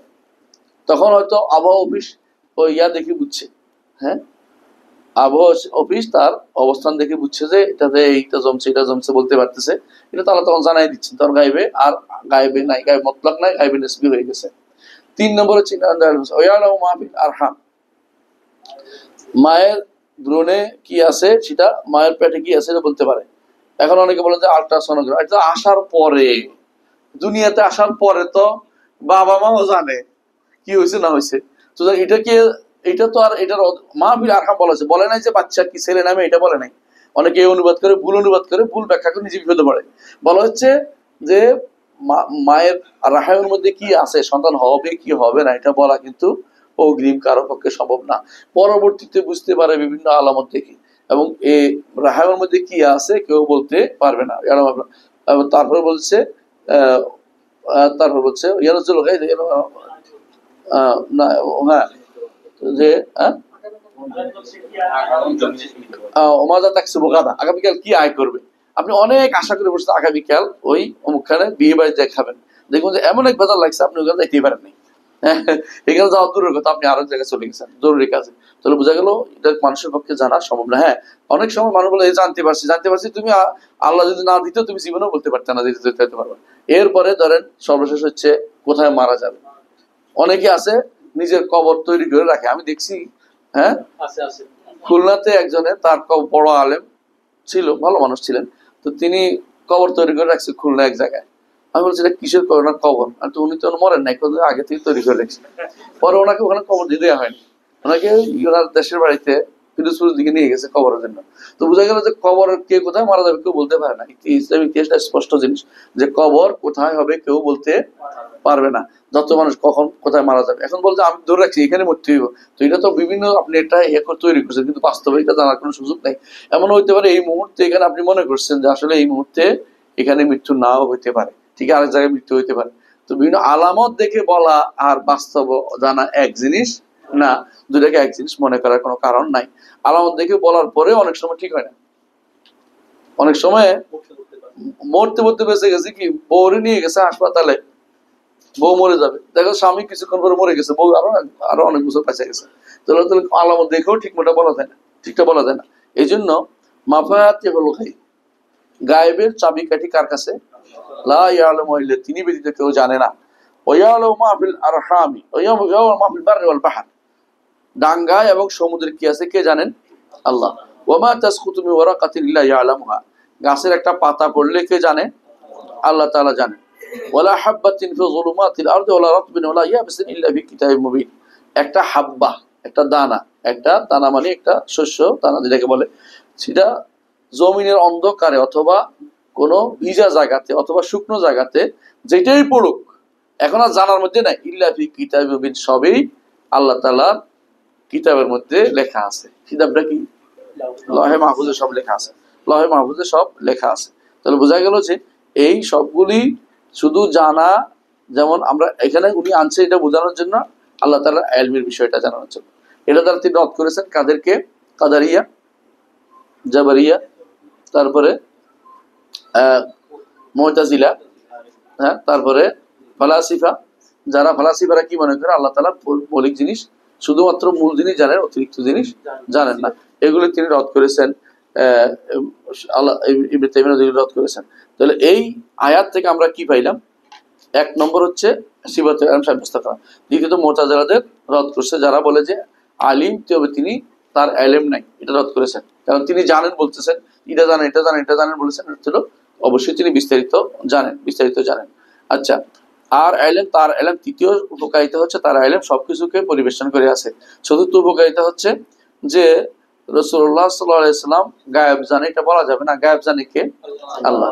এবং রাসূলুল্লাহ আমাদেরকে অনেক গায়েবের সংবাদ দিয়েছেন, এটা কি বলবেন তাহলে, আল্লাহ তাকে জানিয়ে দিয়েছেন, যতটুকু জানিয়ে দিয়েছেন এর বাইরে তিনি জানেন না। এই জন্য তিনি অনেক কিছু তিনি বলতেন যে, তিনি রাসূল নিজেও বলতেন যে এবারে আমার কোনো জ্ঞান নেই, জিবরিল তারপর ওহী নিয়ে আসলে তিনি জানিয়ে দিতেন এবং বলতেন যে আল্লাহ আমাকে এই মাত্র জানিয়ে দিয়েছেন। রাসূলুল্লাহ সাল্লাল্লাহু আলাইহি ওয়াসাল্লাম একদিন তার উট হারিয়ে গেছে,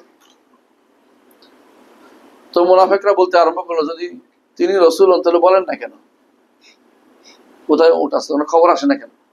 তারপর তিনি বললেন যে আমার কাছে এই মাত্র জিবরিল এসে বললেন আমার ওটটা অমুক গাছের ভিতরে আটকে পড়ছে, মানে গাছের ইয়ার ভিতরে বের হইতে পারতেছে না, মানে চিপাতে আটকে পড়ছে, অনেকগুলো গাছের ভিতরে আটকে পড়ছে, তোমরা ওখানে গেলে সেটা পাবে। জিবরিল আমাকে জানিয়ে গেছে। তো জিবরিল জানছে, তিনি জানেন নাই, অথচ তিনি একটা দুনিয়ার বিষয় এবং তার নিজের ওট, তাও তিনি জানতে পারেন নাই। এবং তিনি জানতে পারেন নাই আয়েশা রাদিয়াল্লাহু আনহার মাসালাটা। একবার ঘরে যান, একবার বাইরে যান, একবার জিজ্ঞাসা করেন বারিরাকে, একবার জিজ্ঞাসা করেন আলীকে, একবার জিজ্ঞাসা করেন ওসামাকে, ওসামা বলো তো তুমি কি কোনো আয়েশার ব্যাপারে কিছু জানো কিনা? বলো আমি জানি না রাসূল। আলীকে জিজ্ঞাসা, আলী বলেন যে আরে ইয়া রাসূল এত টেনশন করেন না তো, বিয়ে একটা করে ফেলেন। তো তারপরে জিজ্ঞাসা করছে ইয়াকে, এই আয়েশা রাদিয়াল্লাহু আনহা রেগে গেছিলেন এটার পরে, কেন তিনি বলবেন? তো পরে শুনছি আর কি, আগে তো আর বলেন নাই। পরে গেছে বারিরাকে, বলছে বাড়ি, বলছে না তিনি ভালোই জানি, তাই খারাপ জানি না, তিনি সাধারণত একটু এই অচেতন থাকেন বেশিরভাগ সময়, মাঝে মধ্যে ছাগল এসে ওনার ইয়াটা খেয়ে ফেলে, মানে রুটি বানানোর জন্য আজিন করেছেন, কি বলে এটাকে, খামির বানাইছেন, ছাগল এসে খেয়ে ফেলছে, উনি ঘুম থেকে উঠে কিন্তু খেয়ে ফেলছেন, এরকম হইতে পারে ওনার। এর বাইরে আর কোনো কিছু জানি না, খারাপ কিছু জানি না। এভাবে যাকে জিজ্ঞেস সে ভালো বলছে, কিন্তু তিনি নিজে বলতে পারতেছেন না কি হয়েছে। এমনকি তিনি বারবার একবার ঘরে একবার বাইরে করছেন, একবার মেম্বারে উঠে বলছে তোমাদের কি ধারণা একজন আমার পরিবার সম্বন্ধে কথা বলে তোমরা কিছু বলবে না? সাহাবাকে কি বলবেন? এ রাসূল আমরা তো ভালো জানি, আর কিছু বলতে পারতেছেন না। এরপরে আল্লাহ তাআলা 1 মাস পরে 15টা আয়াত নাজিল করলেন। কার জন্য? আয়েশা রাদিয়াল্লাহু আনহার প্রশংসায় 15টা আয়াত নাজিল করলেন। আয়েশা রাদিয়াল্লাহু আনহার প্রশংসা। আয়েশা রাদিয়াল্লাহু আনহা বললেন যে আমার শান একেবারে হাকির, আমার জন্য আল্লাহ 15টা আয়াত নাজিল করছে। আর আল্লাহ তাআলা আমার কত বড়, তিনি চোখে পানি ফেলতে বলতেছেন যে একমাত্র আল্লাহ প্রশংসা করি। রাগ করে বলছেন যে রাসূলুল্লাহ সাল্লাল্লাহু আলাইহি ওয়াসাল্লাম আমাকে কিছু বলেন নাই, তিনি কেবল প্রশ্ন করতেছেন। হ্যাঁ, তিনি কেবল মুখে তোমাকে প্রশ্ন করতেছেন, আল্লাহ তো আমার জন্য ঠিক আয়াত নাজিল করে দিলেন। হ্যাঁ, তো বোঝা গেল যে আয়েশা রাদিয়াল্লাহু আনহার ব্যাপারটা আল্লাহ তাআলা রাসূল সাল্লাল্লাহু আলাইহি ওয়াসাল্লাম জানেন নাই অনেক কিছু। রাসূলুল্লাহ সাল্লাল্লাহু আলাইহি ওয়াসাল্লাম অনেক কিছু ব্যাপারে জিজ্ঞাসা করছে, এই বাচ্চা জান্নাতি এক মহিলা বলে ফেলছে। রাসূল কি বললেন? কিভাবে জানলেন? আমি তো জানি না, আমি তো জানি না, আমি রাসূল আল্লাহ রাসূল, আমি জানি, তুমি কিভাবে জানলে? বলে ইয়া রাসূলুল্লাহ তো ছোট বাচ্চা। বলে না তা হইতে পারে না, আমি আমার কাছে তো কোনো ওহী আসে। ওহী আসার পরে তিনি বলছেন যে ঈমানদারের সন্তানরা অবশ্যই জান্নাতি, কিন্তু কাফেরের সন্তানের ব্যাপারে তিনি শেষ পর্যন্ত তিনি আমাদের কোনো সিদ্ধান্ত দেন নাই, আমরা জান্নাত জানি বা বলতে পারছি না। তাহলে বোঝা গেল কোনো কোনো বর্ণায় আসছে তারা তাদের বাপের সাথে সম্পৃক্ত হবে। এটা হলো যে যাদের মধ্যে তারা কাফের, যাদের মধ্যে ঈমানদার বলে বিবেচিত হবে তারা তো বাপের সাথে সম্পৃক্ত হবে না, হাসরের মাঠে পরীক্ষা করাবে, এটা আমরা বলে থাকি, তাই না? তাহলে বোঝা গেল যে ইলমের কিছু জায়গা আছে যে জায়গা আল্লাহ তাআলা তার নবীকেও জানাননি। জি। ওয়া কাউলুহু তাআলা ওয়া মা তাহমিলু মিন উনসা ওয়া লা তাদউ ইল্লা বিইলমিহি, একটা নারী কি বাচ্চা পেটে ধারণ করবে কখন এবং কখন বাচ্চাটা রাখবে একমাত্র কে জানে? আল্লাহ জানে। কোন ব্যক্তি যদি বাচ্চা, অনেকে বলে আমরা হিসাব করে দিচ্ছি এত তারিখ হইতে পারে, হইতে পারে বলে, আর সন্তান কখন ধারণ করবে কিন্তু মোটেই বলতে পারে না, এটা মোটেই বলতে পারে না। সব আসবাব থাকলেও চাইলেও সন্তান হয়। এই জন্য এটাকে প্রমাণ হিসেবে প্রতিষ্ঠা করেছেন ইমাম শাফি সম্ভবত, যে বলছেন যে এটাই প্রমাণ করে যে আর একজন স্রষ্টা আছেন, কারণ সন্তান চাইলেই সন্তান পাওয়া যায় না। সুতরাং এটা একটা প্রমাণ যে একজন স্রষ্টা এখানে তার কর্মকাণ্ড কার্যকর রয়েছে, অনেকেই চাইলেও সন্তান পায় না। ওয়া কাউলুহু লিতা'লামু আন্নাল্লাহা আলা কুল্লি শাইইন কাদির, যাতে তোমরা জেনে নাও যে আল্লাহ সবকিছু করতে সক্ষম, ও আন্নাল্লাহা কাদ আহাতা বিকুল্লি শাইইন ইলমা, আল্লাহ তাআলা সবকিছু ইলম দিয়ে ঘিরে রেখেছেন, পরিবেষ্টন করে রেখেছেন। দুইটাই, শুরুতেও ইলম, শেষেও ইলম। আয়াতের শুরুতেও এবং শেষেতেও। সূরা তালাকের 12 নম্বর আয়াত দেখছেন তো?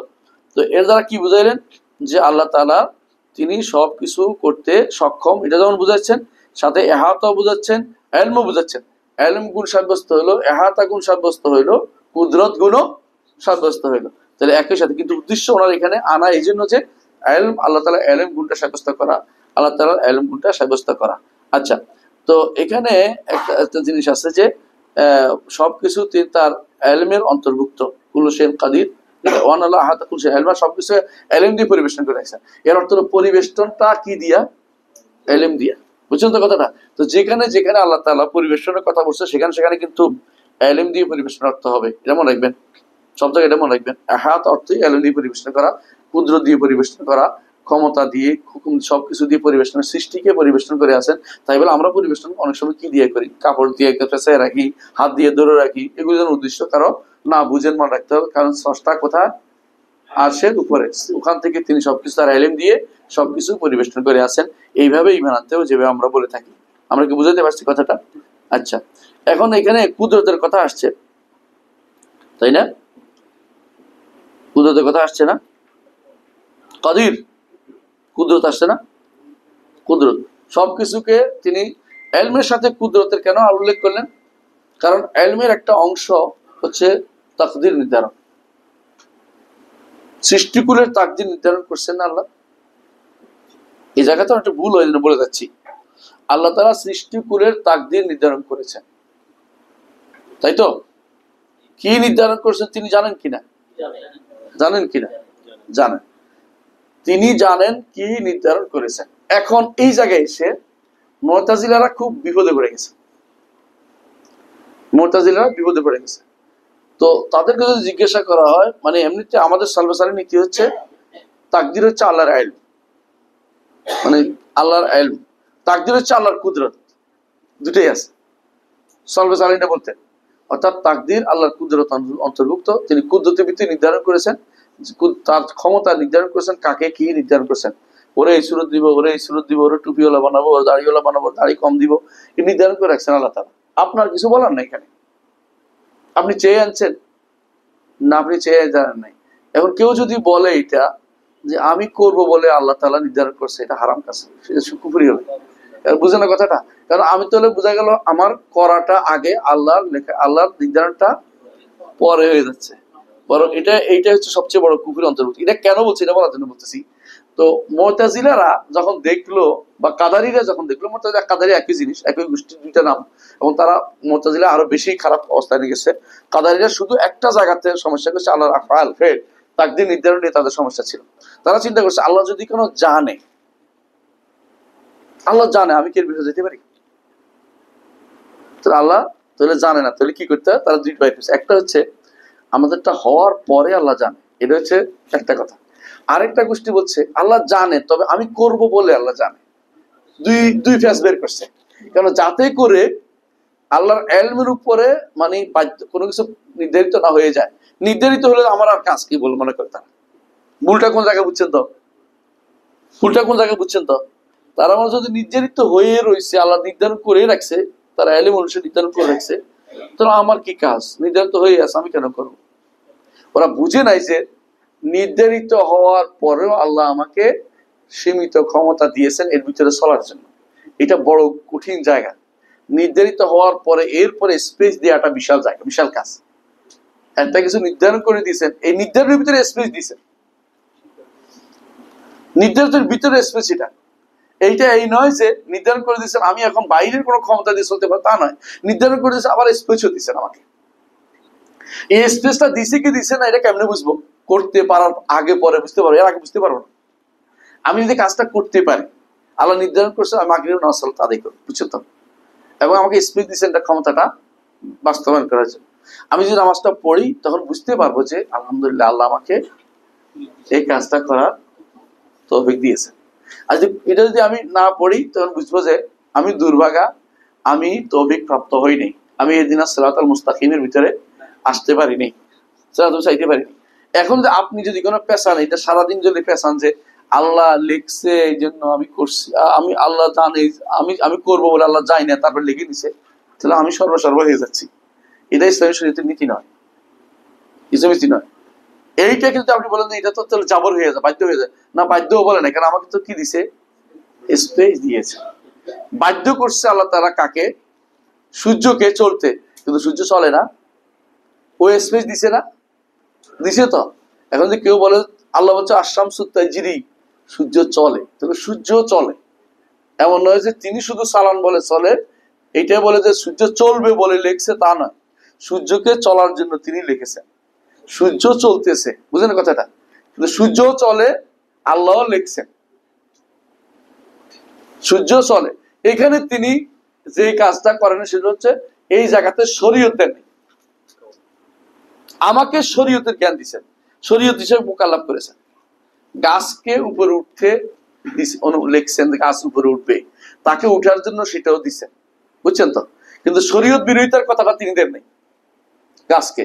আমাকে চলতে বলছে যে এত তারিখ থেকে এত তারিখ পর্যন্ত এই লোকটা বাঁচবে, এটা নির্ধারিত, এটা পরিবর্তন করার ক্ষমতা আমার কোনোদিন নাই। বুঝলেন তো কথা? কিন্তু আবার এই জীবনে চলার জন্য যা যা দরকার সবই আমাকে আবার দিক নির্ধারণ করে দিয়েছেন। আবার দেখেন অতিরিক্ত একটা জিনিস দিয়েছেন, শরীয়ত দিয়েছেন। এটা অন্য কাউকে দেন না, আমাকে এবং জিনকে দিয়েছেন। আমার খালাকুল জিন্না ওয়াল ইনসা ইল্লা লিয়াবুদুন। এই জায়গাতে এসে আমাকে আরেকটা বাড়তি দিয়েছেন, আমি যদি কোনো শরিয়া মোতাবেক না চলি, হ্যাঁ, তাহলে আমি গুনাহগার হবো, কারণ আমাকে শরিয়া দিয়েছেন। কিন্তু গাছকে এটা দেন নাই, মাছকে এটা দেন নাই, সূর্যকে এটা দেন নাই। বুঝুন তো, আমাকে দিছেন, আমি বাধ্য করেন না, আমাকে একটা অতিরিক্ত ক্ষমতা, আরো একটু স্পেস দিয়েছেন বেশি, কি শরিয়া মোতাবেক চলার জন্য তোমাকে একটা সুযোগ দেওয়া হচ্ছে। তো এই সুযোগটা আমি অতিরিক্ত পাইছি, তারপরেও যদি বলি যে আমি জব মজবুর, তাহলে আমি ভুল করতেছি। মজবুর না আমি, কারণ আমাকে অতিরিক্ত একটা ক্ষমতা কি দিছে, স্পেস দিয়ে শরিয়া মোতাবেক চলার জন্য বাড়তি স্পেস পাচ্ছি। এবং যদি আমি করতে পারি, আল্লাহ শুকরিয়া দেয়, করতে পারি না তাহলে আমি হতভাগা, কারণ আমি স্পেসটা কাজে লাগাইতে পারিনি। এখন বলে যে আমি কাজে লাগাবো কি লাগাবো না, তো আমি জানি না, তো চেষ্টা করলে তো আল্লাহ দিকে দিত।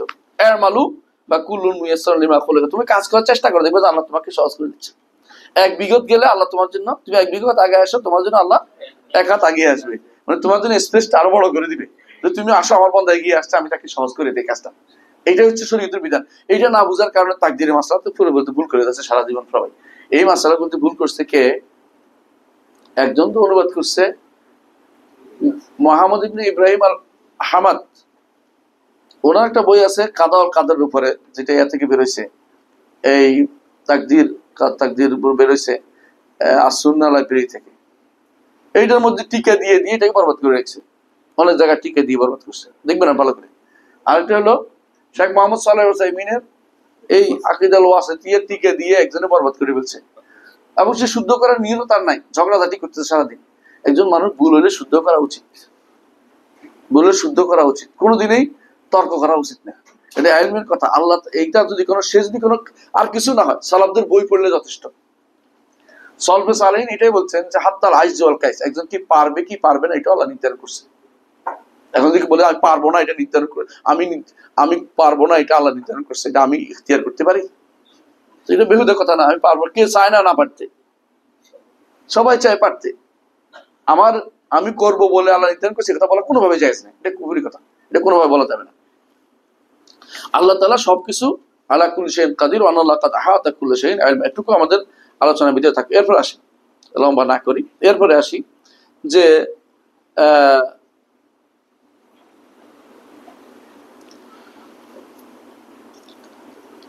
কাউলু তাআলা ওয়া কাউলু ইন্নাল্লাহু রাজ্জাকু যুল কুওয়াতিল মাতিন। এখানে কি পাইছি? রাজ্জাক, রাজ্জাক নাম এবং রিজিক দান তা গুণ, এটা আমরা পাইছি। যুল কুওয়াতিল মাতিন, যুল কুওয়া, আগে ছিল কুদরা, আর হলো কুওয়া। কুদরা আর কুয়ার মধ্যে পার্থক্য কি? শক্তি, যেটা শক্তি দিয়া কর্মের দিকে যায় না, ব্যক্তির দিকে যায়, সিফা জাতিয়া। আর কুদরত হইল সিফা জাতিয়া এবং ফেলিয়া। কথা বুঝছেন তো? বুঝাই বলতেছি, আপনার ক্ষমতা আছে, এইটা সরাই ফেলছি, তাহলে কাজ করার তো আপনার ভিতরে কি আছে? একটা হলো কি সক্ষমতা আছে, একটা হলো কুয়া, অর্থ হলো শক্তিমান। আপনি শক্তিমান, যেটা আপনার মধ্যে রয়েছে, আর আপনি শক্তিমান মানুষ, তাই না? আপনি এটা করতে সক্ষম, তাহলে সক্ষমটা কিন্তু আরেকটার জিনিসের সাথে সম্পৃক্ত, আর কুয়াটা হচ্ছে ব্যক্তির সাথে, সত্তার সাথে সম্পৃক্ত। বুঝলেন তো কথাটা? তাহলে বোঝা গেল যে কুদরতটা সিফা জাতিয়া ও ফেলিয়া, আর কুয়াটা সিফা জাতিয়া। বুঝাতে পারছি কথাটা? তো আল্লাহর জন্য এই জন্য যেখানে কুয়া পাবেন, জুল কুয়া, এর অর্থ হলো তিনি শক্তিমান, শক্তিমান অর্থ করবেন। আর কাদির অর্থ বলে কি করবেন? ক্ষমতাবান। শক্তি আর ক্ষমতা এক জিনিস না, দুটো এটার মধ্যে একটা মিল আছে। মিল আছে কি? মিল আছে কি? আপনি কোনো কিছু করতে সক্ষম, কিন্তু করে ফেলছেন, আসলে আপনার ক্ষমতা ছিল না, এটা ব্যক্তির কথা বলছি, আল্লাহর কথা বলছি না। কিন্তু অনেক সময় আছে আপনি কাজটা করার মতো ছিলেন না, করে ফেলছেন, কেমনে কেমনে করে ফেলছেন, বুদ্ধি দিয়ে করছেন। আর কেউ কেউ ক্ষমতা দিয়ে কাজ করে, দুটো এক না কিন্তু। সক্ষমতা বুদ্ধি দিয়ে হয়, আর কেউ কুয়া যেটা, এটা কি দিয়ে হয়? শক্তি দিয়ে হয়। বুঝে আসছে কথাটা? অনেক সময় ছোট মানুষও বড় মানুষও হারাই দিতে পারে। বুদ্ধি দিয়ে, কৌশলে। কিন্তু আরেকটা আছে ক্ষমতা, যেটা এটা কিন্তু একটা হলো শক্তি, একটা হলো শক্তি, একটা হলো ক্ষমতা। তো শক্তি যেটা, এটা হলো শক্তি দেখায় করা, আর একটা হলো ক্ষমতা হলো বুদ্ধি দিয়ে। তাহলে আপনি বুঝছেন এটা কর্মমুখী, এটা কি ব্যক্তি সত্তামুখী। দুইটাকে একসাথে করা যাবে, একরকম অনুবাদ করা যাবে না। দুর্ভাগ্যবশত অনুবাদগুলো সবই করছে কুদরতত্ত্ব শক্তি, কুতত্ত্ব শক্তি। তাই আমরা কোথায় গেছি? আমরা এক করে ফেলছি। এই দুটো এক করা যাবে না। প্রত্যেকটা এই জন্য আকীদা না জানলে অনুবাদে ভুল করে, আল্লাহ তাআলা প্রত্যেকটি নাম এবং গুণের মধ্যে পার্থক্য আছেই আছে, কোনো না কোনো পার্থক্য আছে, যেগুলো আমরা অনেক সময় জানি, অনেক সময় জানি না, অনেক সময় জানতে পারি না। তাহলে আমরা কি বুঝলাম?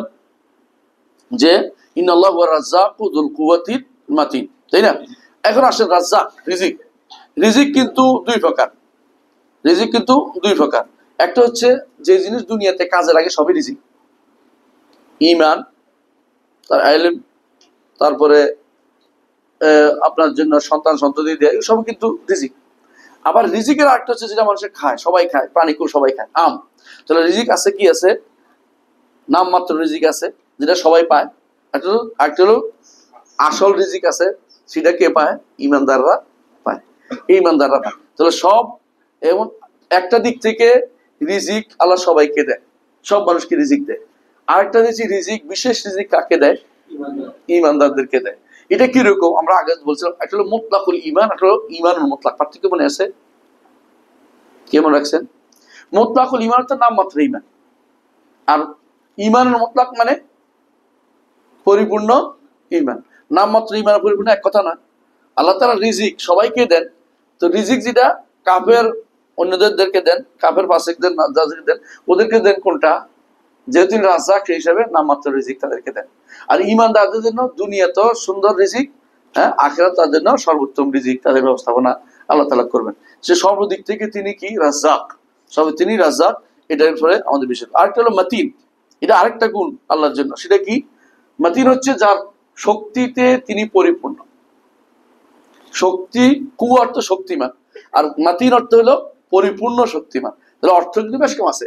মাতিন ও আল্লাহর নাম, কাউইয়ু আল্লাহর নাম, কিন্তু অর্থের দিক থেকে একটু বেশ কম করতে হবে। আপনাকে একই অর্থ করতে পারবেন না। এই জন্য যেহেতু একই অর্থ করে, বোঝা গেল তিনি আল্লাহর নামগুলিকে একরকম বানিয়ে দিচ্ছেন। এটা করা যাবে না। প্রত্যেকটা নামের ভিন্ন ভিন্ন কিছু না কিছু বাড়তি অর্থ অথবা কিছুটা ভিন্নমুখী অর্থ আছে। রহমান আর রহিমের মধ্যে পার্থক্য কি? এটা ঠিক। আরেকটা বলেন। হ্যাঁ, এটা কারণটা কি? রহমান হচ্ছে মুসলিমদের জন্য আল্লাহ, আর রহিম হচ্ছে সবার জন্য। না, নাকি উল্টাটা? রহমান সবার জন্য, আখিরাতের জন্য। এটাকে আরেকভাবে বর্ণনা করা যায়। আরেকভাবে কি বর্ণনা করা যায়?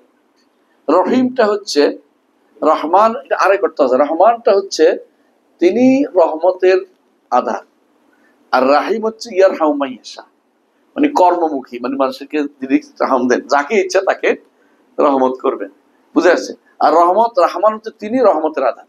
তো একটা হচ্ছে জাতি, একটা হচ্ছে ফেরি দিকে চলে যায়, কারণ একটা জাতি এবং ফেরি দুইটা একসাথে হয়ে যায়, এইটা অর্থ হয়। তাহলে বোঝা গেল যে রহমান রাহিমের পার্থক্যটা এরকমই। একটা হচ্ছে তিনি রহমত, মুতলাকুর রহমত, একটা হচ্ছে তিনি নামমাত্র রহমত, যাকে ইচ্ছা তাকে দেন, দয়া করেন। দয়া তিনি করতে পারেন অনেককে। হ্যাঁ, একজন এটা কখনো কখনো তিনি কাফেরের প্রতি দয়া করেন, দুনিয়াতে করেন না, কাফেরের প্রতি দয়া নাম মাত্র। না হলে দুনিয়া যখন কুকুরকে আপনি মানবেন যে কুকুর দিয়ে এটা হাড্ডি দিয়ে কুকুরে খুশি করে রাখেন, তাহলে দুনিয়াতে আল্লাহ তাআলা তাদেরকে সেরকম জিনিস দিয়ে থাকেন। এই জন্য বলা, নেয়ামতের ক্ষেত্রে আল্লাহ তাআলা কি নেয়ামত দেন কাফেরদেরকে? যদি নেয়ামত যদি বুঝায় এটা যে তাকে দুনিয়াতে চলার মতো যা প্রয়োজন, আল্লাহ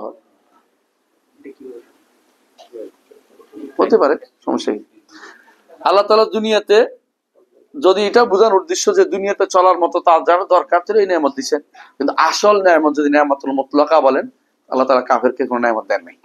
তাদেরকে দুনিয়াতে শুধু চলতে পারে যখন নেয়ামত দিয়েছেন। এটা কোনো নেয়ামত, আখিরাতের নেয়ামতের তুলনায় এটা কোনো নেয়ামত না। কারণ সেদিন মনে হবে এক বিকাল কাটিয়েছি। এক বিকালের জন্য চলার জন্য যত দিছে, এটা সারা বহু হাজার হাজার লাখ লাখ বছরের তুলনা কিছুই না। কথা বুঝাতে পারছি? তাহলে সেই হিসাবে এটাকে আপনি নেয়ামতের সাথে সম্পৃক্ত করার, পরিপূর্ণ নেয়ামতের সাথে সম্পৃক্ত করতে পারেন না। নেয়ামত হচ্ছে এই জন্য আল্লাহ তাআলা বলছেন, দেখেন, উলাইকা আল্লাযিনা আনআমাল্লাহু আলাইহিম মিনান নাবিয়্যিন ওয়াস সিদ্দীকিন ওয়াশ শুহাদা ওয়াস সালিহিন, যে যাদের উপর আল্লাহ নেয়ামত দিয়েছেন, নবী, সিদ্দিক, শহীদ, সালেহ, আল্লাহ বলছে ওদের উপর নিয়ামত দিচ্ছেন। তো কাফেরের কি দিচ্ছেন? কাফেরও একটা নিয়ামত দিচ্ছেন, যে নিয়ামতটা হচ্ছে শুধুমাত্র নামমাত্র, যা না হলে তার দুনিয়াতে জীবন ধারণ সম্ভব না, সেই নিয়ামতটা তাকে দিয়েছেন। কিন্তু যে নিয়ামতের মুতলাকা, যেটা পরিপূর্ণ নিয়ামত, এটা আল্লাহ তাআলা কোনদিন কাফেরকে দেন না। এটা শুধুমাত্র ইমানদাররাই পেয়েছে। আমরা কি বুঝতে পারছি?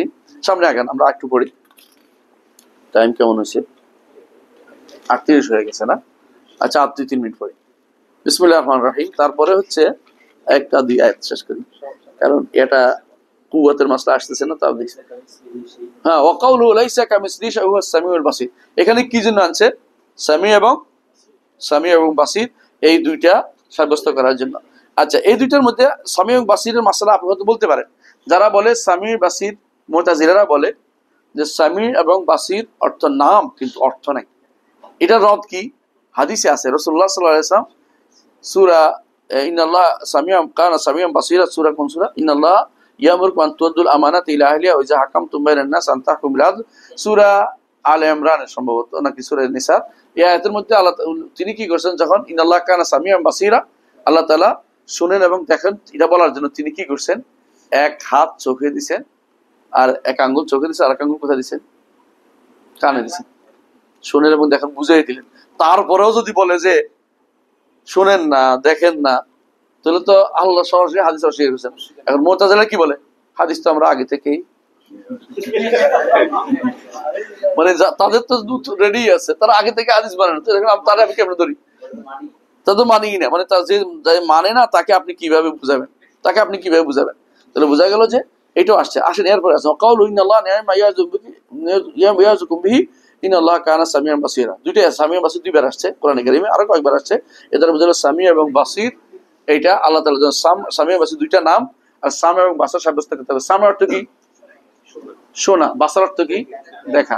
এইখানে এটা আলাদা মনে করতে হবে। আরেকটা গুণ আছে সামি এবং বাসার, সামি এবং বাসীর যেমন গুণ, দুইটা গুণ, এই দুইটা হচ্ছে আল্লাহ তাআলার জন্য সিফাত জাতিয়া এবং ফেলিয়া। বুঝছেন তো কথাটা? কিন্তু আরেকটা গুণ আছে, দেখেন কি দিয়া বলছেন? চোখ দিয়া। আইন বলতে পারবেন আপনি যে আল্লাহ তাআলা চোখ দিয়ে দেখেন, সমস্যা নাই, এটা ঠিক আছে। চোখ কি? সিফা জাতিয়া, ফেলিয়া না। কিন্তু আবার শুনেন কি দিয়া উল্লেখ করেন না, আপনি করতে পারবেন না, কান বলতে পারবেন না। দুর্ভাগ্যবশত আমাদের ভাইরা, সালাফি ভাইদের অনেকে বই লেখে, কান লিখে ফেলে। এটা ঠিক না, ওনাদেরকে বুঝাইতে হবে যে আপনি ভুল করছেন। বুঝলেন না? শুনলে না, অনেকেই শুনে না এখন, আর শোনার দরকার মনে করে না। আমরা তো পরের মানুষ, বুঝেন না? তো অষ্টম শ্রেণী পাশ কেউ বলেও বলছে, তো সেই জন্য আমরা আর তর্ক করতেছি না। কিন্তু মনে হচ্ছে কান বলা যাবে না। হ্যাঁ, কান বলা যাবে না। হ্যাঁ, আমার একটা তাফসীরের মধ্যে এই শব্দটা ভুল আসছে, এটা আমি বলে দিচ্ছি সবাইকে। সূরা প্রথম খণ্ডে আমার তাফসীরের মধ্যে এই যা ভুল আসছে, আমি এটা সৌদি আরব জানাই আসছে, ওরা বলছে ঠিক করে দিবে। দেখা যাবে ঠিক করে দেয়, এবারে বলে আসছি যে ঠিক করে দাও, এটা ভুল আসছে। বলছে ঠিক আছে, লিখে দাও, আমি এটা ওইভাবে ঢুকাই দেবো ওখানে। কিন্তু ওরা পারতেছে না, বলতেছে আমার ফোন মেসেজ দিচ্ছে যে এটা আমরা জায়গা চিনি না, কারণ বাংলা ভাষা বুঝে না, ওর লোক নাই। তাই বলছে আমি আর কিছু করতে পারবো না। তো এই কিন্তু আলহামদুলিল্লাহ আমার তাফসীরের মধ্যে সামনের সবাতে ঠিক হয়ে আসবে ইনশাআল্লাহ। হ্যাঁ, ওইটার মধ্যে ঠিক, ওইটার মধ্যে ওই ভুলটা রয়ে গেছে, কারণ আমি তো শেষের 3 ঘন্টা ঠিক করছি, মধ্যে ঠিক করি না, এই জন্য রয়েছে।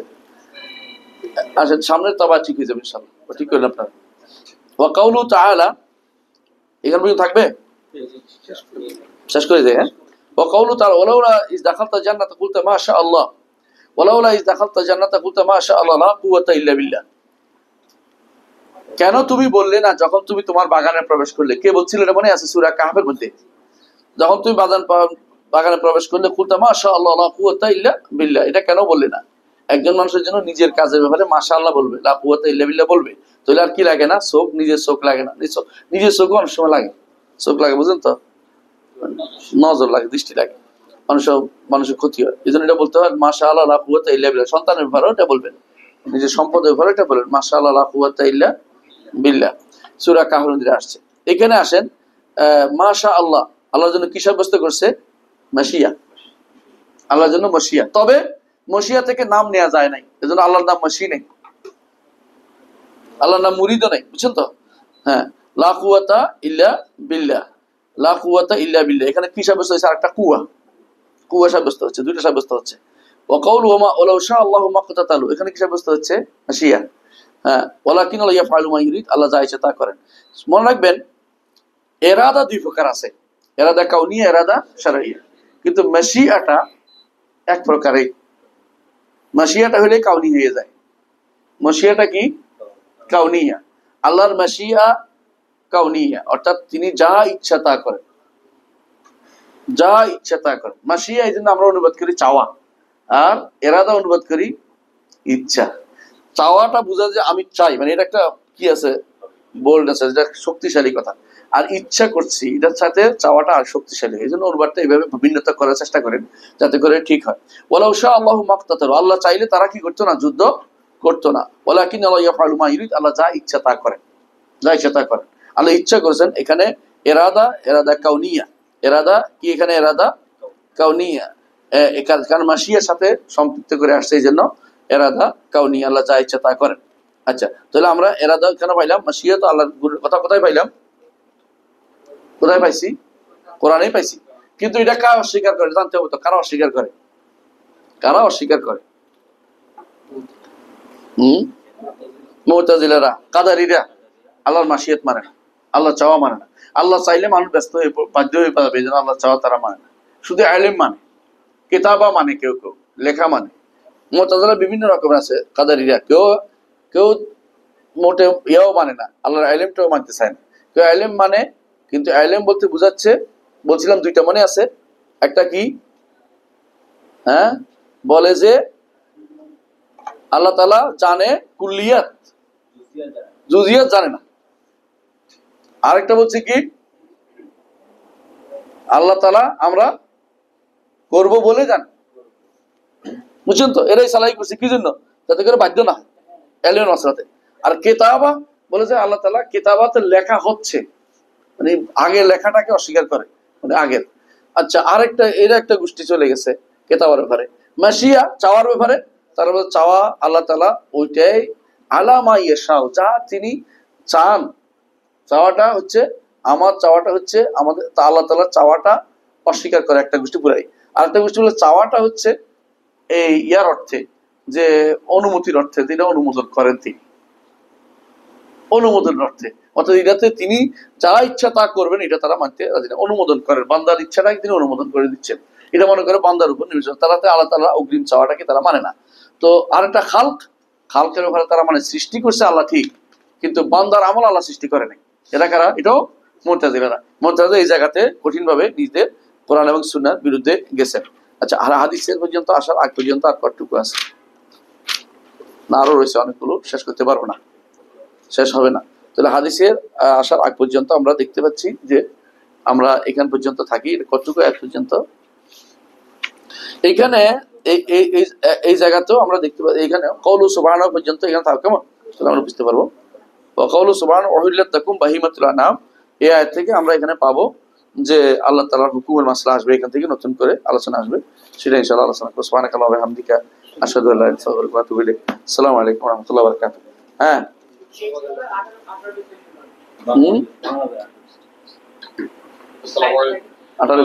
আমরা ইনশাআল্লাহ অনেক রাত হয়ে গেছে, শায়দ অনেক দূরে যেতে হবে। আমরা 9টার সময় জামাত করবো ইনশাআল্লাহ। এর আগে আমরা ছোট্ট একটা কুইজ নিব আজকের ক্লাস থেকে। শায়দ 5টা প্রশ্ন করবেন। নিয়ম হচ্ছে কেউ অ্যান্সার দিবেন না, যারা জানেন শুধু হাত তুলতে হবে। শায়দ যাকে পছন্দ করেন তাকে সুযোগ দিবেন। আর প্রশ্ন উত্তরের পরে আমরা কুইজের পরে আমরা কোয়েশ্চেন আনসার বেশ কিছু প্রশ্ন পেয়েছি, সেই সেশনে যাবো ইনশাআল্লাহ। এটার ক্ষেত্রে আমরা চেষ্টা করব আজকের টপিকের সাথে যেগুলো রিলেটেড সেগুলোকে আগে প্রায়োরিটাইজ করার জন্য, এবং তারপরে যদি সময় পান, সাহিত্য যদি সময় পান বা যদি সুযোগ হয়, তাহলে বাকি প্রশ্নতে যাবো। তো কারো যদি প্রশ্ন উত্তর দিতে না পারি, দয়া করে কিছু মনে করবেন। জি বারাকাল্লাহু ফিকুম। না না, বই থেকে দিচ্ছি, নিজ থেকে দিব না, পড়াইছি থেকে দিচ্ছি। আচ্ছা, আজকে একটা প্রশ্নের মধ্যে আসছে তাওয়াক্কুলের মাসালা। তাওয়াক্কুল মাসালা আসছে না? আমরা বলছিলাম যে তাওয়াক্কুল প্রথমত দুই ভাগে বিভক্ত। একটা, না কে বলতে পারবেন এটা বলেন। হ্যাঁ, প্রথম দুই ভাগ।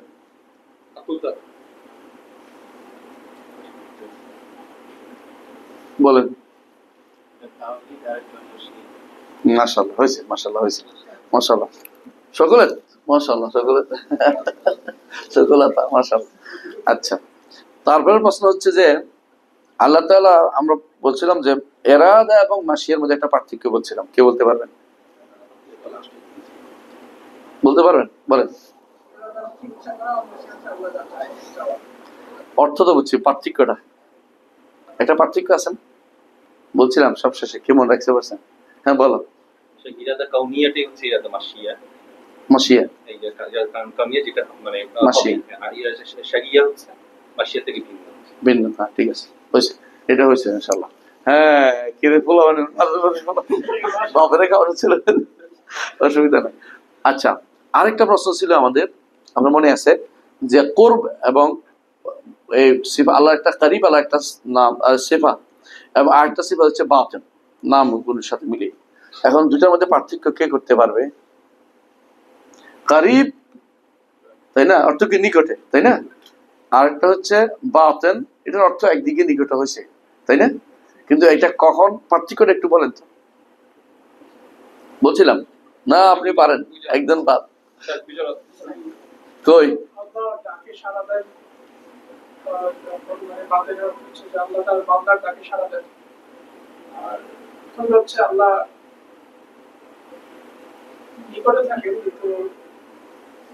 পরিপূর্ণ আসে নাই, আর একটু চেষ্টা করেন, শুনেন এটা। হ্যাঁ বলেন।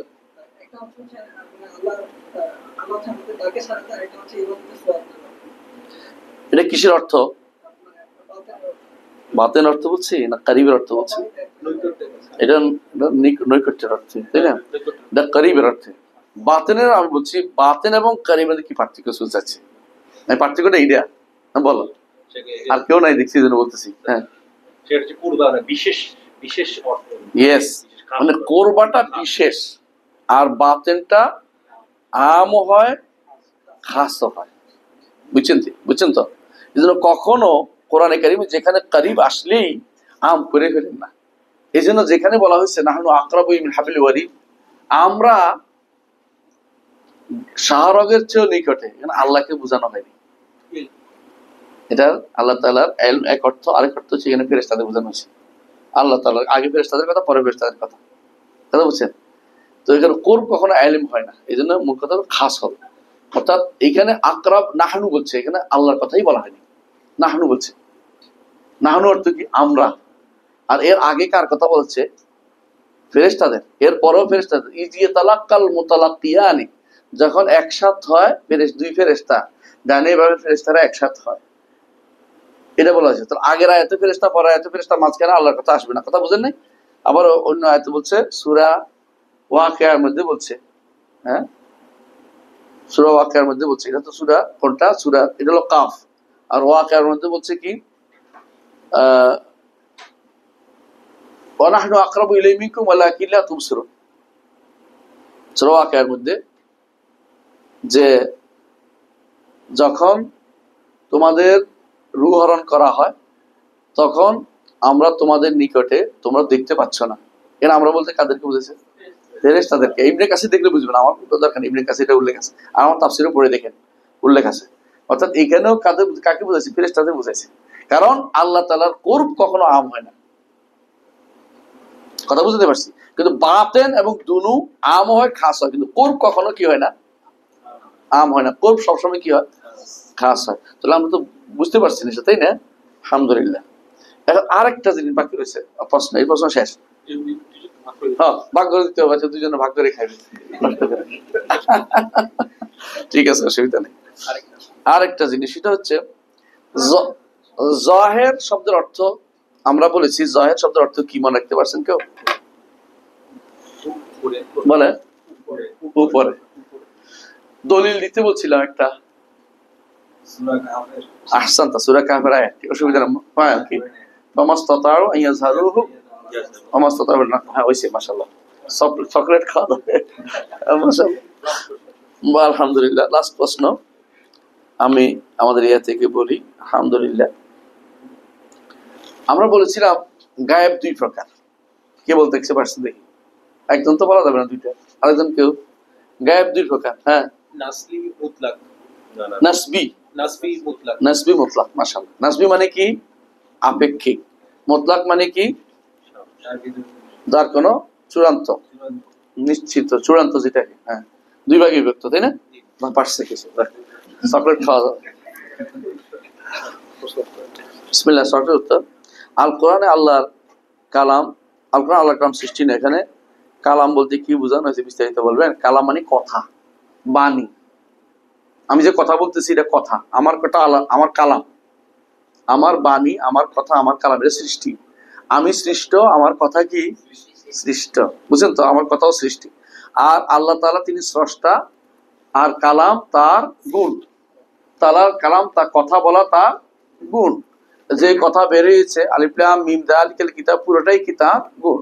অনুভাবে তাওরাত ইনজিল এগুলো আল্লাহর গুণ ছিল, জাবুর আল্লাহর গুণ ছিল, হাদিসে কুদসি গুলো আল্লাহর গুণ, তবে কোরআন না। হাদিসে কুদসি গুলো আল্লাহর গুণ, তবে কোরআন না। কোরআন ছাড়াও তো আল্লাহর কি আছে? কথা আছে। আল্লাহর কথার কোনো শেষ নাই। তো এটা কি বুঝে আসছে এখন? যে প্রশ্ন করেছেন তিনি যেন বুঝে নেন। কালাম অর্থ কি? বাণী। কালাম অর্থ কথা। স্রষ্টা যেমন তাকে না দেখে ঈমান রাখি, তার কালামকেও কিরকম কেমনে কথা বলে ওটার দরকার নাই, কথাটা আমার কাছে আসছে এটা ঈমান রাখি। কেমন? এবং এটা হরফ এবং শব্দ এবং বর্ণ দিয়ে, শব্দ এবং বর্ণ দিয়ে, বুঝে আসছে? এবং সেটা শোনা যায়, শোনা যায়। বেদাতের মতো আমরা বলবো না যে শোনা যায় না। জি। সূরা হাক্কা এর 40-43 নম্বর আয়াত দ্বারা আমরা বুঝতে পারি যে শুধু কোরআন নয়, হাদিসও আল্লাহর কথা। আয়াতটা কি রে? ওয়ালাউ তাকাওয়ালা আলাইনা বা'দাল আকাওয়িল লাআখাযনা মিনহু বিল ইয়ামিন সুম্মা লাকাতা'না মিনহুল ওয়াতিন ওয়া মা মিনকুম আহাদুন। না, এটা বলা হয়নি তো, আপনি ভুল বুঝছেন। না, এটা বলা হয়নি। ওয়ালাউ তাকাওয়ালা আলাইনা বলছে, আমাদের উপরে যদি কোনো সে বানিয়ে বলতো যে আল্লাহ বলছে, তখন সেটা হয়ে যেত হাদিসও আল্লাহর বাণী হতো। এই জন্য আমরা বলি যেখানে রসুল বলছেন যে আল্লাহ বলছে, সেটা হাদিসে কুদসি, এটা আল্লাহর বাণী। রসুল যেখানে বলছে ক্বাল আল্লাহু তাআলা, আল্লাহ তাআলা বলেন, কোরআন ছাড়াও বলছে না, আনা ইনদা যান্নি আবদি বি, আমার বান্দার নিকটে, বান্দা যেটা আমার দ্বারা করে আমি তার মত সেরকম। এটা আল্লাহ হাদিসে কুদসি, কিন্তু এটা হাদিসে কুদসি আল্লাহর বাণী তো। কিন্তু সব হাদিস আল্লাহর বাণী না, কারণ রসুলের বাণী, এটা রসুলের কথা। শব্দ এবং শব্দ রসুলের, অর্থটা আল্লাহ। এই হলো পার্থক্য, বুঝছেন? এটা হলো হাদিসের অর্থ। আর কোরআনে কারীম শব্দ এবং অর্থ কার? আল্লাহ। আর হাদিসে কুদসি একই রকম, শব্দ এবং অর্থ কার? আল্লাহ। তবে এটা কোরআন না। কোরআনে কি হয়েছে? মুজিজা, এজাজ করছে, অপারগ করে দিয়েছে। হাদিসে কুদসি দ্বারা অপারগ করার উদ্দেশ্য না। হাদিসে কুদসি দ্বারা অপারগ করার উদ্দেশ্য না।